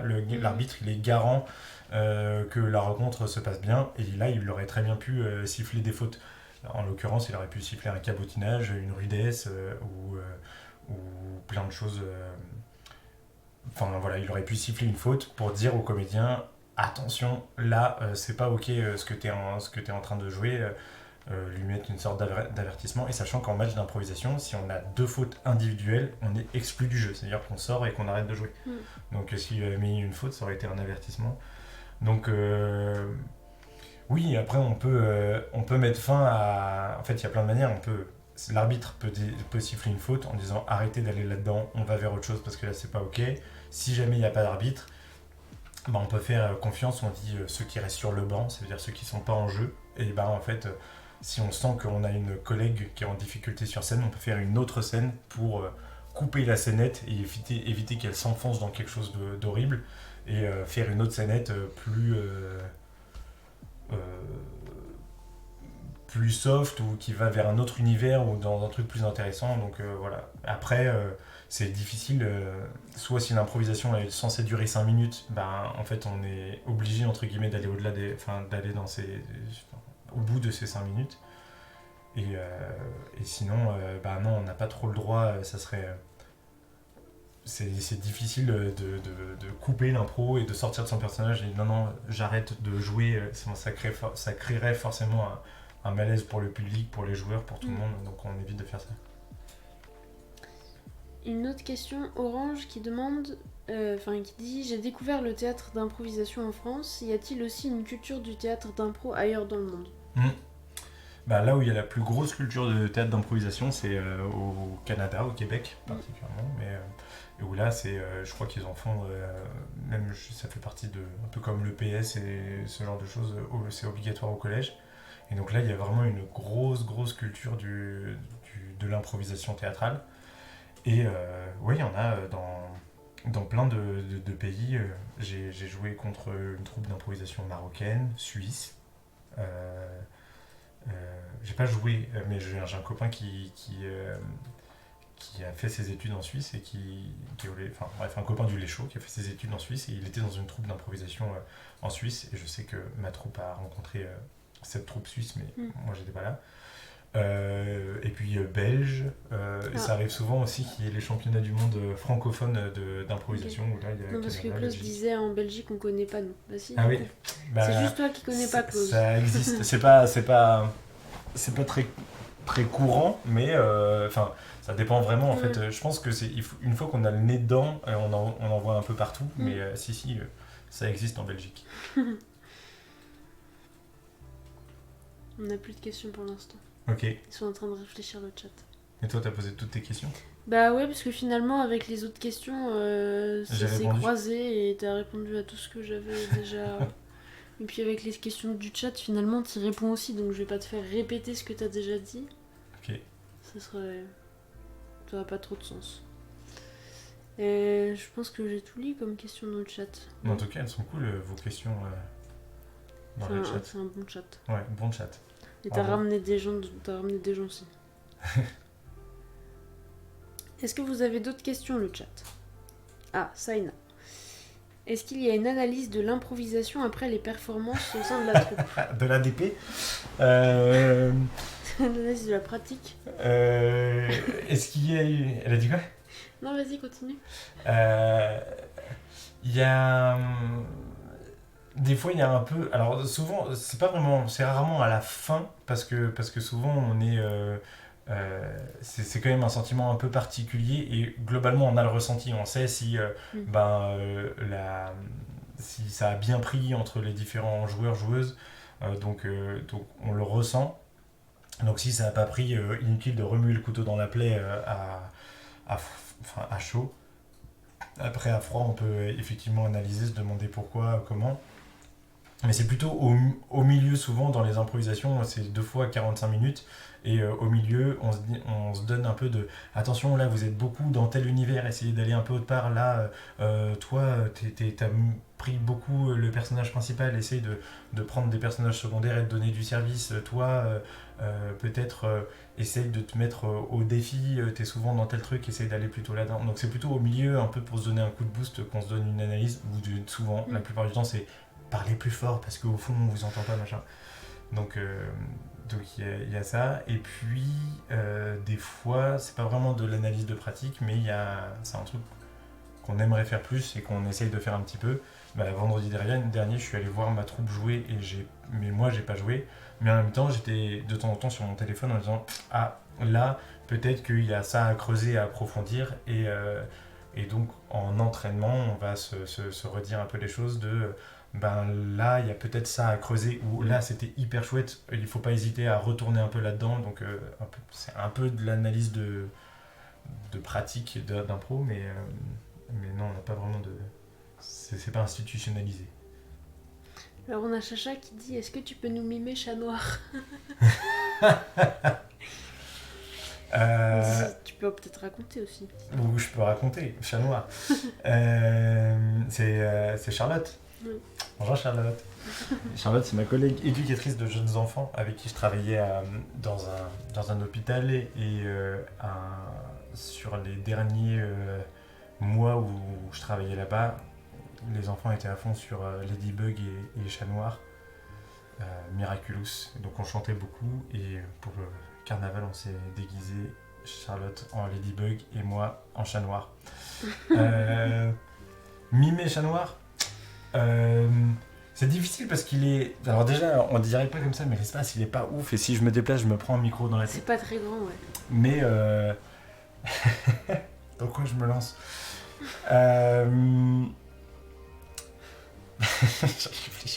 Je me mets des filtres. C'est ça aussi en improvisation, c'est ça qui est hyper difficile, c'est qu'il faut arriver à faire sauter aussi certaines barrières, certains filtres. Et c'est beaucoup plus facile de le faire sur scène que genre là. Donc, je vais pas mimer Chat Noir, voilà, mais je peux te faire un petit chat. Attention, acteur studio, c'est parti.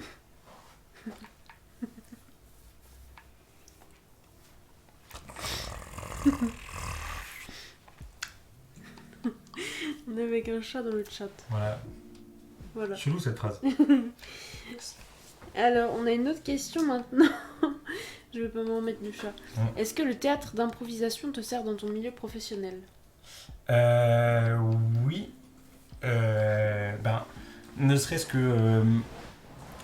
déjà, ça me permet d'avoir un peu plus de recul sur... il commente mon chat. Le ronronnement est incroyable, et bravo. Merci. Encore, j'étais pas au max.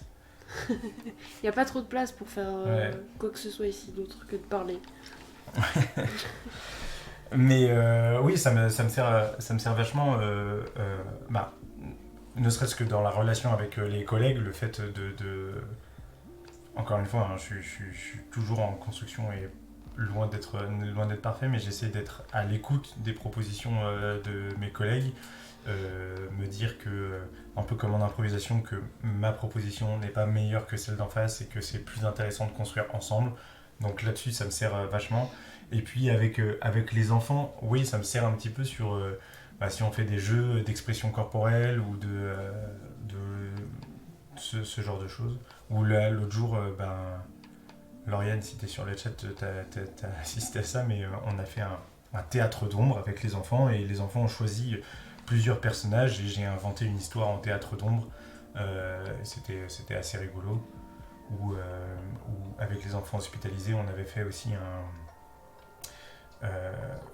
on avait fait un petit film avec les enfants où en gros ils ont écrit un petit peu l'histoire.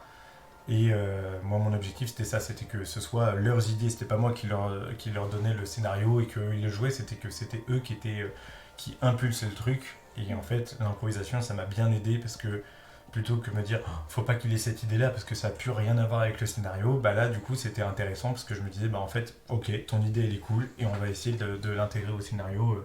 Et j'avais fait 2 films comme ça avec les enfants de l'hôpital, c'était cool. Saïna répond, du coup, c'est vrai, c'était chouette le théâtre d'ombre. Une autre question. Attends, je me suis perdue. Asiboï qui demande est-ce que c'est possible de faire du théâtre d'improvisation avec ses élèves ? Parce que ces élèves. Parce que t'es prof parce que... Bobby est prof, oui. D'accord. Oui, carrément. Moi, ça m'est arrivé. Alors, je pense que il faut avoir un peu un contexte et tout ça, mais une fois par an, il y a un truc qui s'appelle le Printemps des Poètes. Et quand j'étais à Bordeaux, j'avais fait des interventions dans des écoles où je faisais de l'initiation au théâtre d'improvisation. Comme je le disais, de toute façon, au début, le théâtre classique et le théâtre d'improvisation, ça fonctionne vraiment pareil, les premiers exercices. Donc ouais, c'est carrément possible. Il y a plein de petits exercices assez chouettes qui permettent l'écoute, qui permettent le construire avec, qui permettent la confiance en soi, qui permettent plein de choses. Et donc ouais, c'est carrément possible d'en faire avec ses élèves. Merci, elle te dit merci Bobby. Une autre question, comment ça se passe quand on joue avec quelqu'un qui débute à peine ? C'est pas super dur ? Ça dépend. Ce que je disais, ça dépend vraiment. Je pense que c'est plus compliqué quand on est plus débutant, mais qu'on est moyen, enfin qu'on a un peu d'expérience, mais pas trop, et qu'on joue avec un débutant, parce qu'on n'est pas encore trop sûr de nos acquis, et c'est encore un peu difficile d'être déstabilisé. Là, aujourd'hui, moi au contraire, j'ai joué il n'y a pas très longtemps même pas, c'était encore en CM1 ou CM2 je crois, et au contraire ça va très vite, c'est très riche. Alors faut pas avoir de grosses attentes, je pense, de construction d'histoire ou de choses, parce qu'ils sont plus dans la spontanéité, ils ont moins de recul sur le public et d'autres choses, mais en même temps eux ils ont une énergie que peut-être nous parfois on perd. Genre si on a un thème d'improvisation genre chouchou, nous on va être tout de suite ouais alors on va pas faire un train, chouchou ça pourrait être le nom d'une fleur ou machin, alors que eux ils vont entendre chouchou, ils vont faire ok donc c'est un train. Du coup ils ont une spontanéité que nous on perd un petit peu, et enfin c'est chouette en fait de garder ce truc là et de jouer avec eux sur ce truc très ouais j'allais dire primaire mais spontané quoi, vraiment. Donc non, c'est pas trop déstabilisant, je trouve ça assez chouette et, euh, et cool. Après, faire que ça, je dirais pas ça non plus, parce que c'est aussi bien de jouer avec des gens qui ont un peu plus d'expérience, et ça permet d'aller voir autre chose et de faire des trucs un petit peu plus qualitatifs, parce qu'on a plus d'acquis. Mais revenir un peu aux bases aussi, ça fait du bien aussi, ça nous déride. Merci, on n'a plus de questions pour l'instant. Moi j'ai plus de questions non plus. Ok. Est-ce que vous avez encore des questions, le chat ? Je suis en train de réfléchir, mais... Toi t'as des idées de choses que t'as pas dit encore sinon sur le théâtre d'impro, sur tes expériences, sur... T'as d'autres... Je sais plus si on en a déjà parlé, d'autres idées de projets en format pour le théâtre d'impro ? Eh ben... là, comme je disais, actuellement, avec ma troupe, on est en train de se pencher sur le truc dans le noir, là. Ouais. C'est en lien avec ce que je viens de dire, là, le 25 mai, ouais, c'est ça, je crois, on joue un format qu'on est en train de créer qui va s'appeler Boomer, où en gros, improvisateurs expérimentés, donc de ma troupe du Lait Chaud. On va jouer avec une troupe de collégiens. Un peu dans cette idée de, en fait, c'est eux les meilleurs improvisateurs et nous, on doit mettre du charbon et éclairer leurs idées. On peaufine notre format qui s'appelle Netflix, on fait encore pas mal de cabarets. On va rejouer notre comédie musicale improvisée. J'improvise, je fais de la promo le week-end du 5-6 avril. On a ce format-là aussi pour les enfants qui s'appelle Il était une seule fois, une comédie musicale improvisée pour les enfants. Et puis de toute façon, à chaque fois, il y a des nouvelles idées qui arrivent et puis on réfléchit ensemble à comment est-ce qu'on peut mettre ça en place. Et si, un autre truc que j'ai joué il n'y a pas très longtemps que je vous recommande qui est assez chouette, j'ai joué le Saturday Nantes Live. C'est un peu un format style un late show comme il y a aux États-Unis. Et nous, en tant qu'improvisateurs, donc c'est un copain qui mène le truc, qui fait le présentateur. Et nous, en tant que joueurs, on est derrière le rideau et on ne sait absolument pas ce qu'on va jouer. Et le présentateur, il nous donne, au moment où on monte sur scène, il nous dit qui on est. Donc en gros, moi, quand je jouais, c'était avec une personne que j'avais jamais vue de ma vie avant de jouer ce truc. Et en gros, on était frères et sœurs, et on était fille et fils d'un mec pété de thunes. Et donc il fallait qu'on joue un peu là-dedans. Et pendant l'improvisation, en fait, on apprenait que notre père mourait. Mais sauf qu'on en avait rien à foutre de notre père, parce qu'on était cons. Et que notre père l'était aussi dans l'impro. Mais du coup, il fallait qu'on joue un peu avec ça. Et puis du coup, ça crée des liens. Et en plus, le gars, Tremor, il s'appelle, il avait créé... il avait récupéré des photos de nous par nos proches et donc du coup il avait fait des vieux montages de couves de Voici ou de machin et donc il fallait qu'on réagisse en fonction. Donc c'est un peu absurde, assez chouette et vraiment il y a 1000 manières, 1000 formats d'improvisation qui existent et il y a autant d'idées que de personnes qui font de l'improvisation donc c'est vraiment chouette. Il y a Saina qui dit comment on devient arbitre, je veux jouer du kazoo en live.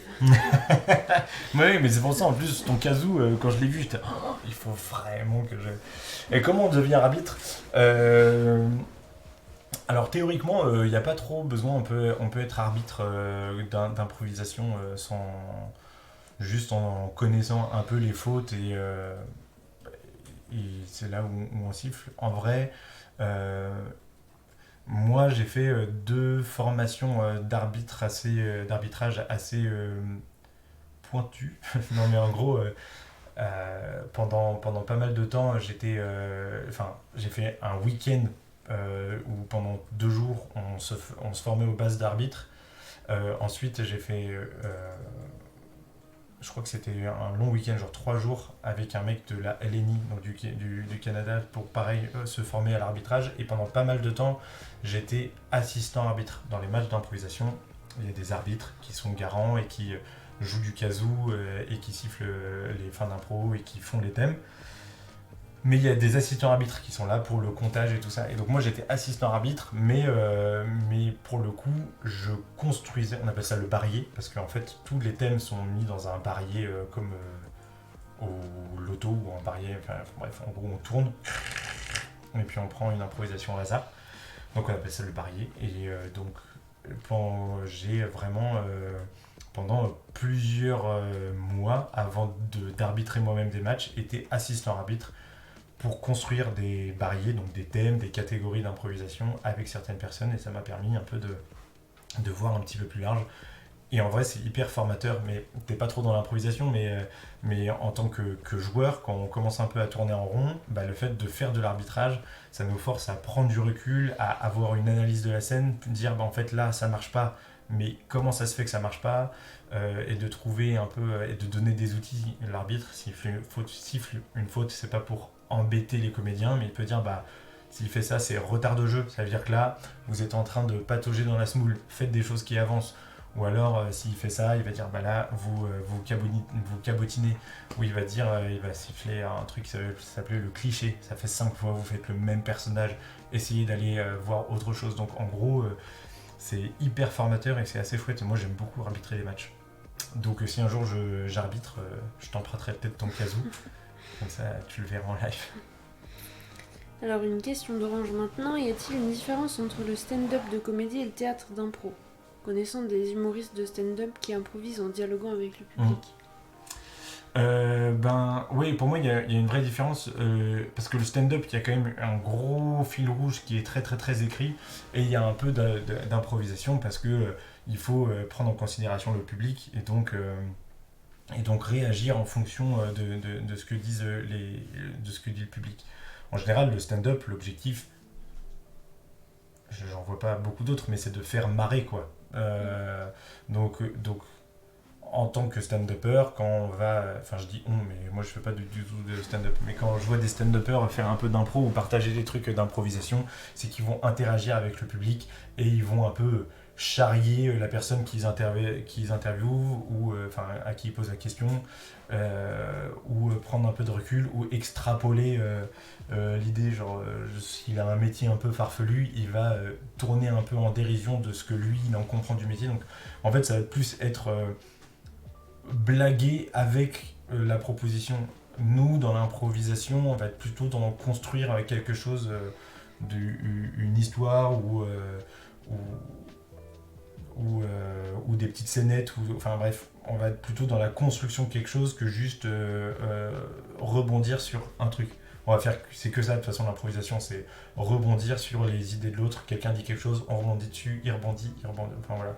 Le stand-up impro, c'est une chose qui est dite et le stand-upper qui le tire pour en faire la blague. Après, je suis pas du tout expert du stand-up, mais c'est un peu moi ce que j'en ai vu et ce que j'en retiens. Ok, merci encore. On a une autre question. Est-ce que tu te souviens des premières fois où tu as joué sur scène? T'étais comment niveau stress? La première fois, je crois que la première fois que j'ai joué sur scène, c'était à Nantes, dans un. Alors, en improvisation ou au théâtre? Je vais parler de l'improvisation peut-être. C'était sur Nantes, dans un bar qui, je crois, a fermé, qui s'appelait le Larsen. Et plein de choses mélangées. J'étais assez excité parce que c'était la première fois que j'allais faire ça et en même temps inquiet parce que vraiment l'improvisation c'est un saut dans le vide. On n'a pas peur d'oublier notre texte parce qu'on n'en a pas, mais en même temps on ne sait pas du tout ce qui va nous arriver.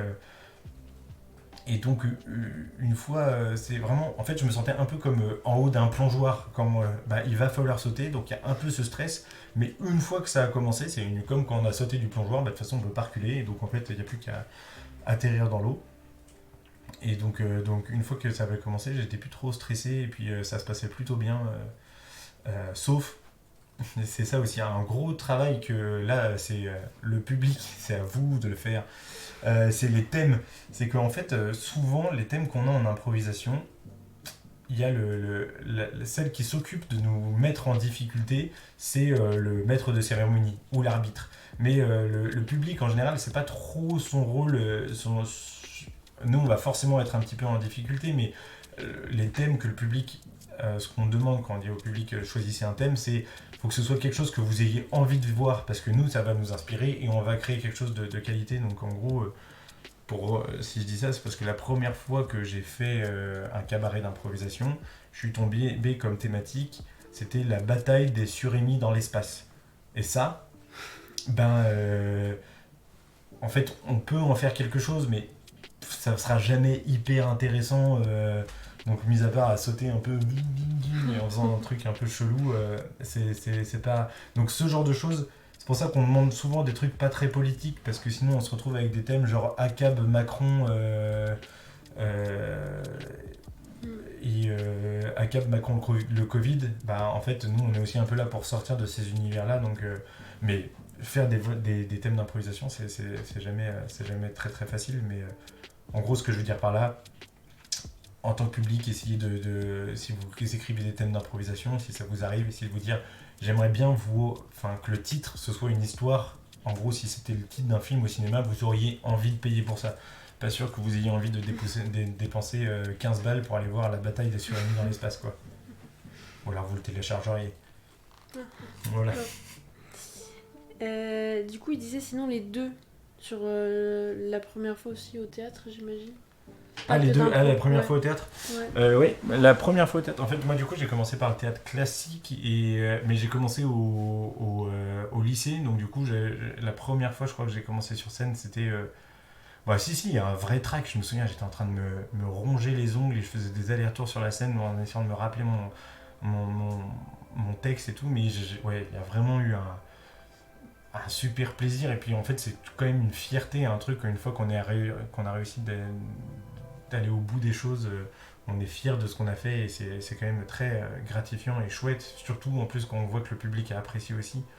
Et en fait, en jouant au théâtre comme ça au lycée, je me suis retrouvé, j'ai été repéré par un gars qui montait une pièce à Paris, et donc je me suis retrouvé à Paris sur un truc, là du coup c'était plus du théâtre du lycée, c'était un vrai truc où on a écrit, on n'a pas écrit la pièce, mais on l'a répété, mis en place, mis en scène, tout ça. Et là, pour le coup, j'avais, je crois, 17 ans à l'époque, et quand c'était une vraie scène, un très beau théâtre à Paris, et quand le rideau s'ouvre, là, c'est un vrai truc, quoi. C'est plus le petit théâtre du lycée où le public est acquis, où en gros, c'est tes parents, tes potes qui sont venus te voir, là, c'était un vrai théâtre, et du coup, la sensation est c'est encore plus forte, le track est encore plus puissant, parce qu'on se dit, là, pour le coup, faut pas décevoir, parce qu'en plus, ils ont payé leur place. Donc ouais, petit stress, gros stress même, mais comme toujours, une fois que le rideau s'ouvre, vrai plaisir et vrai moment chouette. Une autre question, le théâtre d'improvisation a-t-il sa place dans les événements culturels ? Et les municipalités ou les programmateurs prennent-ils aussi des troupes de théâtre d'impro, ou est-ce un milieu encore trop fermé ? Non, c'est pas fermé. Il y a de plus en plus de municipalités qui vont pouvoir contacter des troupes pour des événements à gauche, à droite. Il y a même des entreprises, ça arrive de plus en plus où notre troupe, je sais pas si elle le fait trop, mais enfin bref, c'est arrivé. J'ai fait une formation aussi de théâtre forum, donc c'est pour parler de sujets dans des collèges, dans des lycées.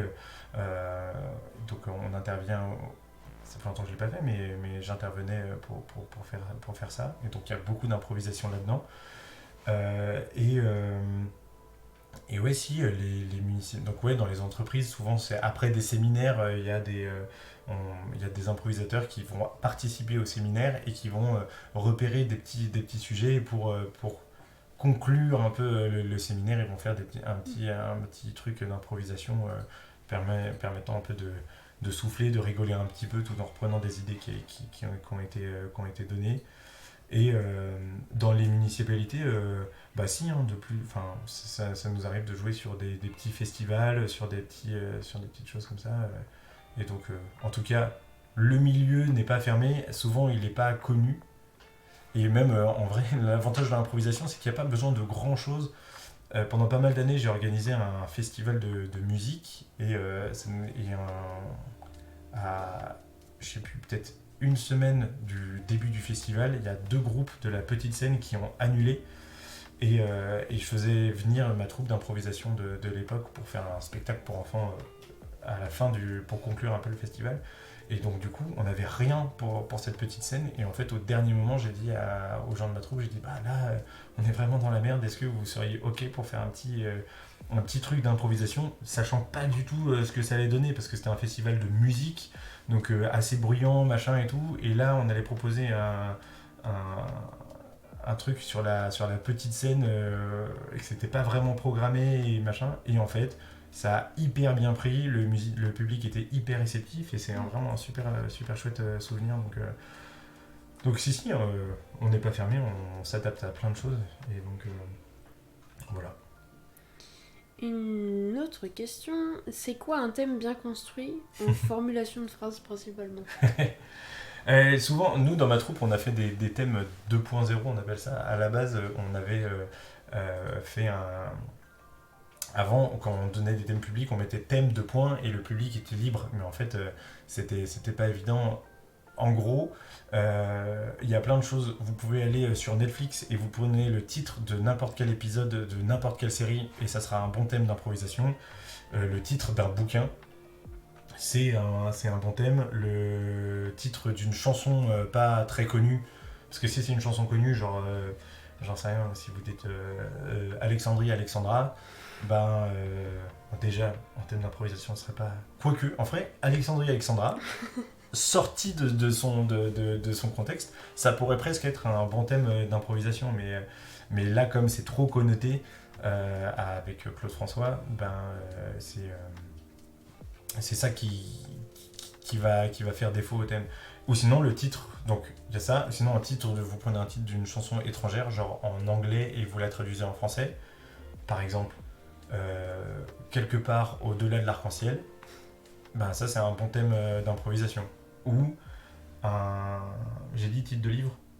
Oui. Ouais, titre de livre. Pareil, La Chambre des Secrets, c'est hyper trop connoté Harry Potter, mais en vrai, hyper bon thème d'improvisation. Donc en gros, il y a plein de trucs et souvent, faut pas trop se casser la tête. Et plus on se casse la tête à essayer de trouver un truc hyper original, moins ça l'est au final. Et donc soit les thèmes à rallonge, soit les trucs avec trop de choses, genre le surémis dans l'espace qui rencontre Macron, qui a le Covid, et bah en fait ça... Dans l'espace. Ouais, dans le Covid dans l'espace. Non mais tu rigoles, mais en fait c'est pas des thèmes qui... Oui, tu vois, non, c'est mais presque... j'imagine bien. Merci pour le follow, là je vois pas le pseudo de si loin, mais merci pour le follow. Je t'ai coupé dans ton élan. Ok. C'est que je voyais, je me dis si je le fais pas maintenant, je vais oublier. Follow, c'est-à-dire qu'il y a des gens qui te suivent. Oui. De rien, enfin je dis de rien, mais moi j'ai rien fait. Non, Mais faut merci, dire merci. de la suivre, parce que c'est bien ce qu'elle fait. Une question, assistes-tu aussi aux représentations d'autres troupes pour voir d'autres styles de jeu? Alors, je le faisais beaucoup avant. Je le fais un peu moins maintenant parce que ben, je suis papa et que ben, dès que je vais pas chez moi, enfin dès que je suis pas chez moi, ça veut dire que c'est ma compagne qui doit rester à la maison pour s'occuper de notre fille. Donc, ben, comme je m'entraîne déjà une fois par semaine, que je joue au moins une ou deux fois par mois, bah en fait ça revient vite. Si en plus de ça je rajoute des moments où je vais voir jouer d'autres troupes, bah ça fait beaucoup. Mais depuis l'année 2020, on est quoi? On était En 2024 là. 2024, Mhm. waouh. Depuis l'année 2023, je m'efforce à aller voir un spectacle live au moins une fois par mois, donc dans lequel je joue pas, parce qu'avant je me disais bah oui je vais voir du théâtre puisque je joue, alors qu'en fait non. Donc j'essaie d'aller voir du théâtre, enfin que ce soit du théâtre, de la musique ou d'autres troupes d'improvisation à jouer, j'essaie de le faire au moins une fois par mois. Je m'y tiens à peu près, c'est rare les résolutions qu'on tient, c'est pour ça que je dis 2023 parce que ça fait 1 an et demi bientôt. Mais Donc je m'y tiens bien presque. joué. Ouais.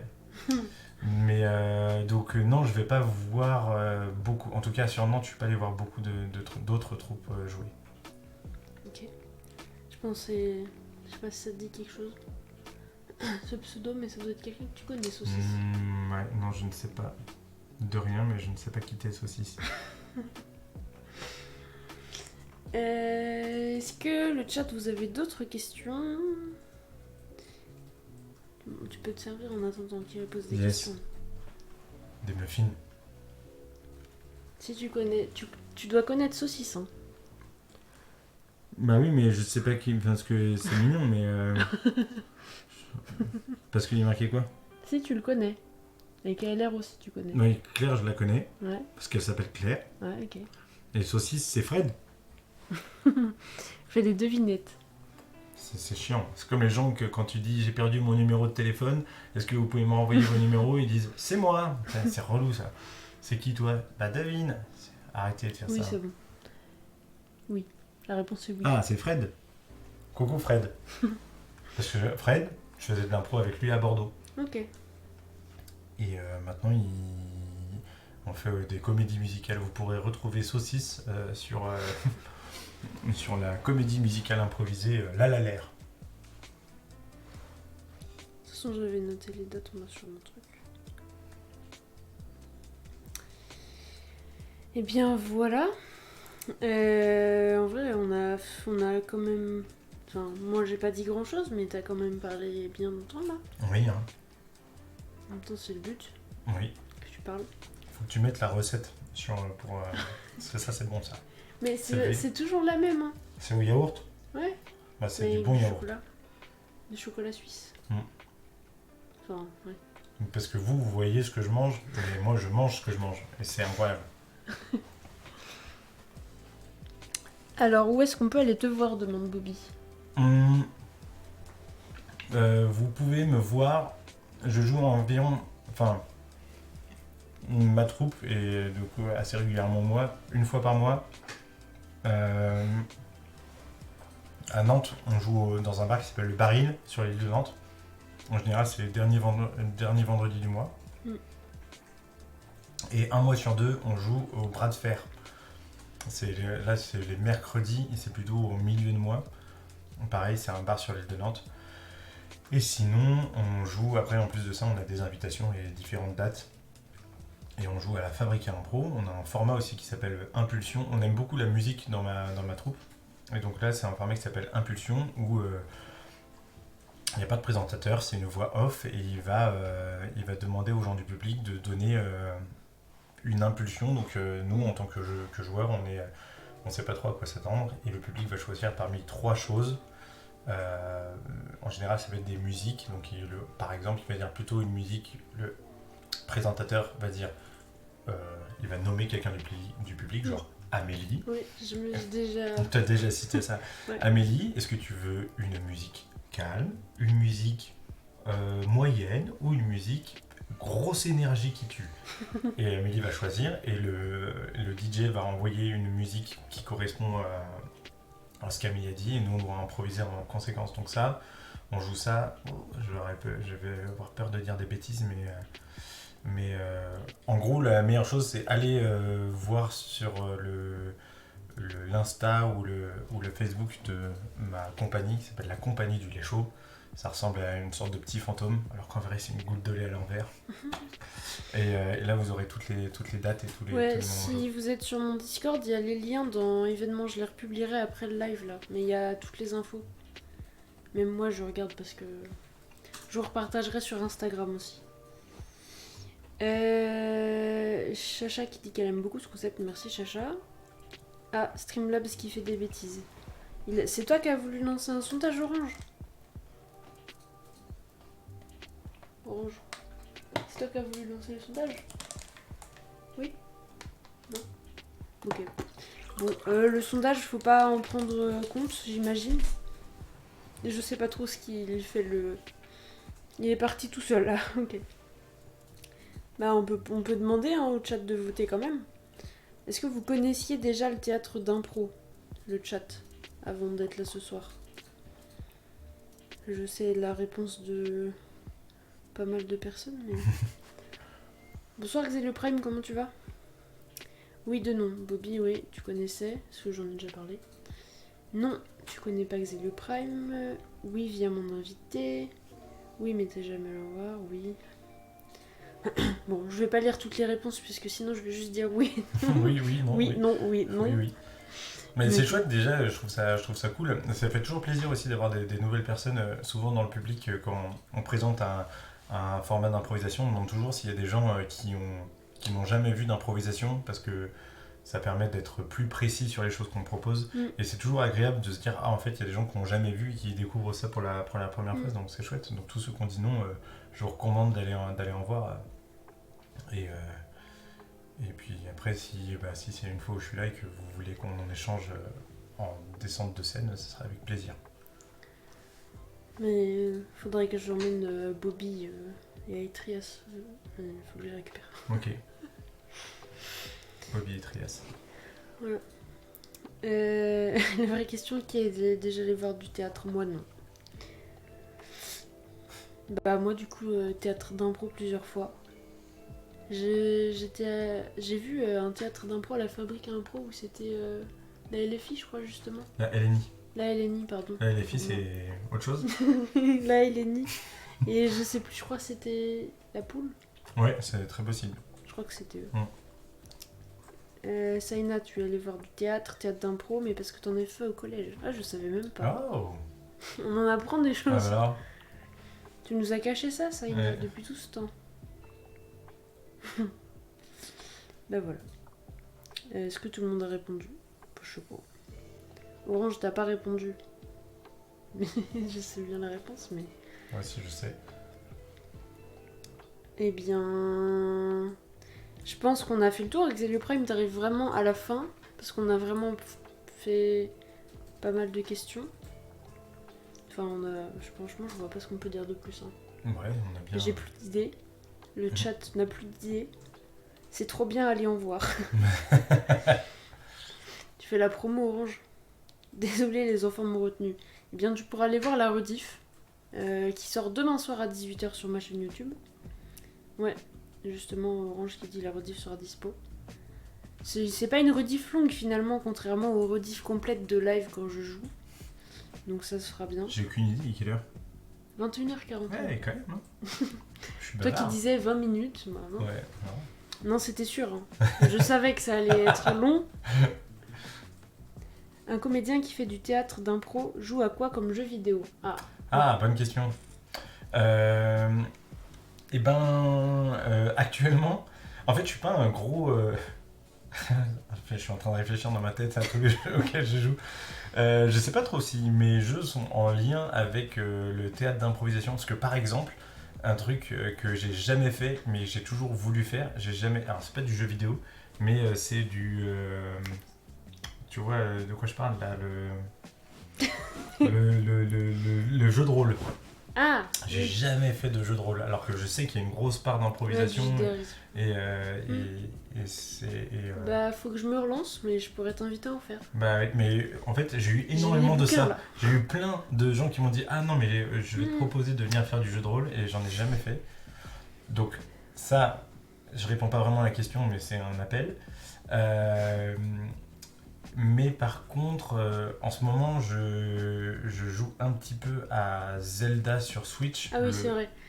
Et la réponse qui va pas faire plaisir à tout le monde, du coup, Ouais. parce qu'on en avait déjà parlé sur un de mes lives de Zelda Breath of the Wild avec Xelio Prime justement. On n'est pas du tout d'accord sur... Enfin, oui, bref. Vous êtes pas fan, c'est ça? Ouais, on n'est pas fan. Ok. Bah moi je découvre un petit peu... Si Bobby Ozagi est fan, c'est tout. Ok. Mais oui. Bah moi je découvre un peu ça. Mais en fait je joue pas énormément, je suis... Là, attention boomer, je suis très fort à Mario Kart double dash sur GameCube. La GameCube, ouais. Boomer. Non, moi aussi j'y ai joué à la GameCube. Boomeuse. Non. Mais et si l'autre jeu auquel je joue mais genre tout le temps et je pense que j'arrêterai jamais vraiment d'y jouer, c'est Bataille pour la Terre du Milieu, le Seigneur des Anneaux. Un peu genre Age of Empires mais version Seigneur des Anneaux. Ça j'y joue beaucoup. Enfin, j'y joue pas très souvent mais quand j'y joue... C'est un des jeux auquel tu joues le plus quoi. Ouais c'est ça. Quand tu joues c'est ça. Ouais, je me suis acheté un ordinateur juste pour jouer à ça. Cet homme est bon, dit Xelio Prime. Voilà. Et Bobby Ozagi, ouais, il aime bien... Il aime le monde du Seigneur des Anneaux. Ah si tu savais. Ouais. On en a parlé la dernière fois en plus, l'autre soir du Le Seigneur Seigneur des des Anneaux. Anneaux, bah oui, non mais moi je peux en parler très longtemps. J'aime beaucoup le Seigneur des Anneaux. Et vous êtes tous les deux sur mon serveur Discord si jamais, hein, si vous voulez parler du Seigneur des Anneaux, allez-y. Et c'est aussi une catégorie d'improvisation, c'est Heroic Mm. Fantasy où on doit improviser un peu à la manière du Seigneur des Anneaux. On doit incarner différents des personnages, des elfes, des ogres, des nains, des hommes et du coup faire une sorte de quête avec des personnages bien marqués et puis des combats, de la magie, enfin tout ça. Mm. C'est assez chouette à jouer. Moi ça rejoint un peu le jeu de rôle dans cette idée finalement. Ouais, Faut que j'y retravaille un jour. tu m'appelleras. Oui. Bonjour. On a Orange à côté de nous, c'est notre ingénieur. Ingénieur technique. Eh bien... On va peut-être s'arrêter là le chat, vous en pensez quoi? Si on arrive au bout, on va pas... Et tirer, Ouais, on a des gâteaux à manger nous après. Hein. c'est vrai. On en a mangé qu'un seul. En tout cas, j'espère que ça vous aura plu. Moi, j'ai trouvé ça trop chouette comme concept. Le mois prochain, je sais pas encore quelle personne sera invitée. Il faut que je revoie. Je mettrai sur mon Discord un Google Form si jamais vous voulez participer à l'émission, que ce soit en présentiel ou en distanciel. Comme ça, je peux regarder qui je peux inviter, quand et pourquoi. J'ai fait le Google Form, faut juste que je le publie sur mon Discord. N'hésitez pas à rejoindre le Discord. T'as envoyé le Discord Orange? Ah, nickel. Tu l'as fait avant que j'en parle, nickel. N'hésitez pas à rejoindre le Discord, il y aura toutes les infos sur ce genre d'émission. Sinon, pour ceux qui savent pas, je fais du jeu vidéo principalement. Et ce genre d'émission, ce sera une fois par mois. Je crois que je me répète, mais c'est pas grave. Mais c'est très chouette, bravo pour le concept. Je trouve ça Merci cool. à toi d'être venu. Merci. Première invitée, première émission. Faudra juste qu'on fasse un setup différent, je pense, la prochaine fois, on verra. On investira dans du matériel aussi. Un jour peut-être.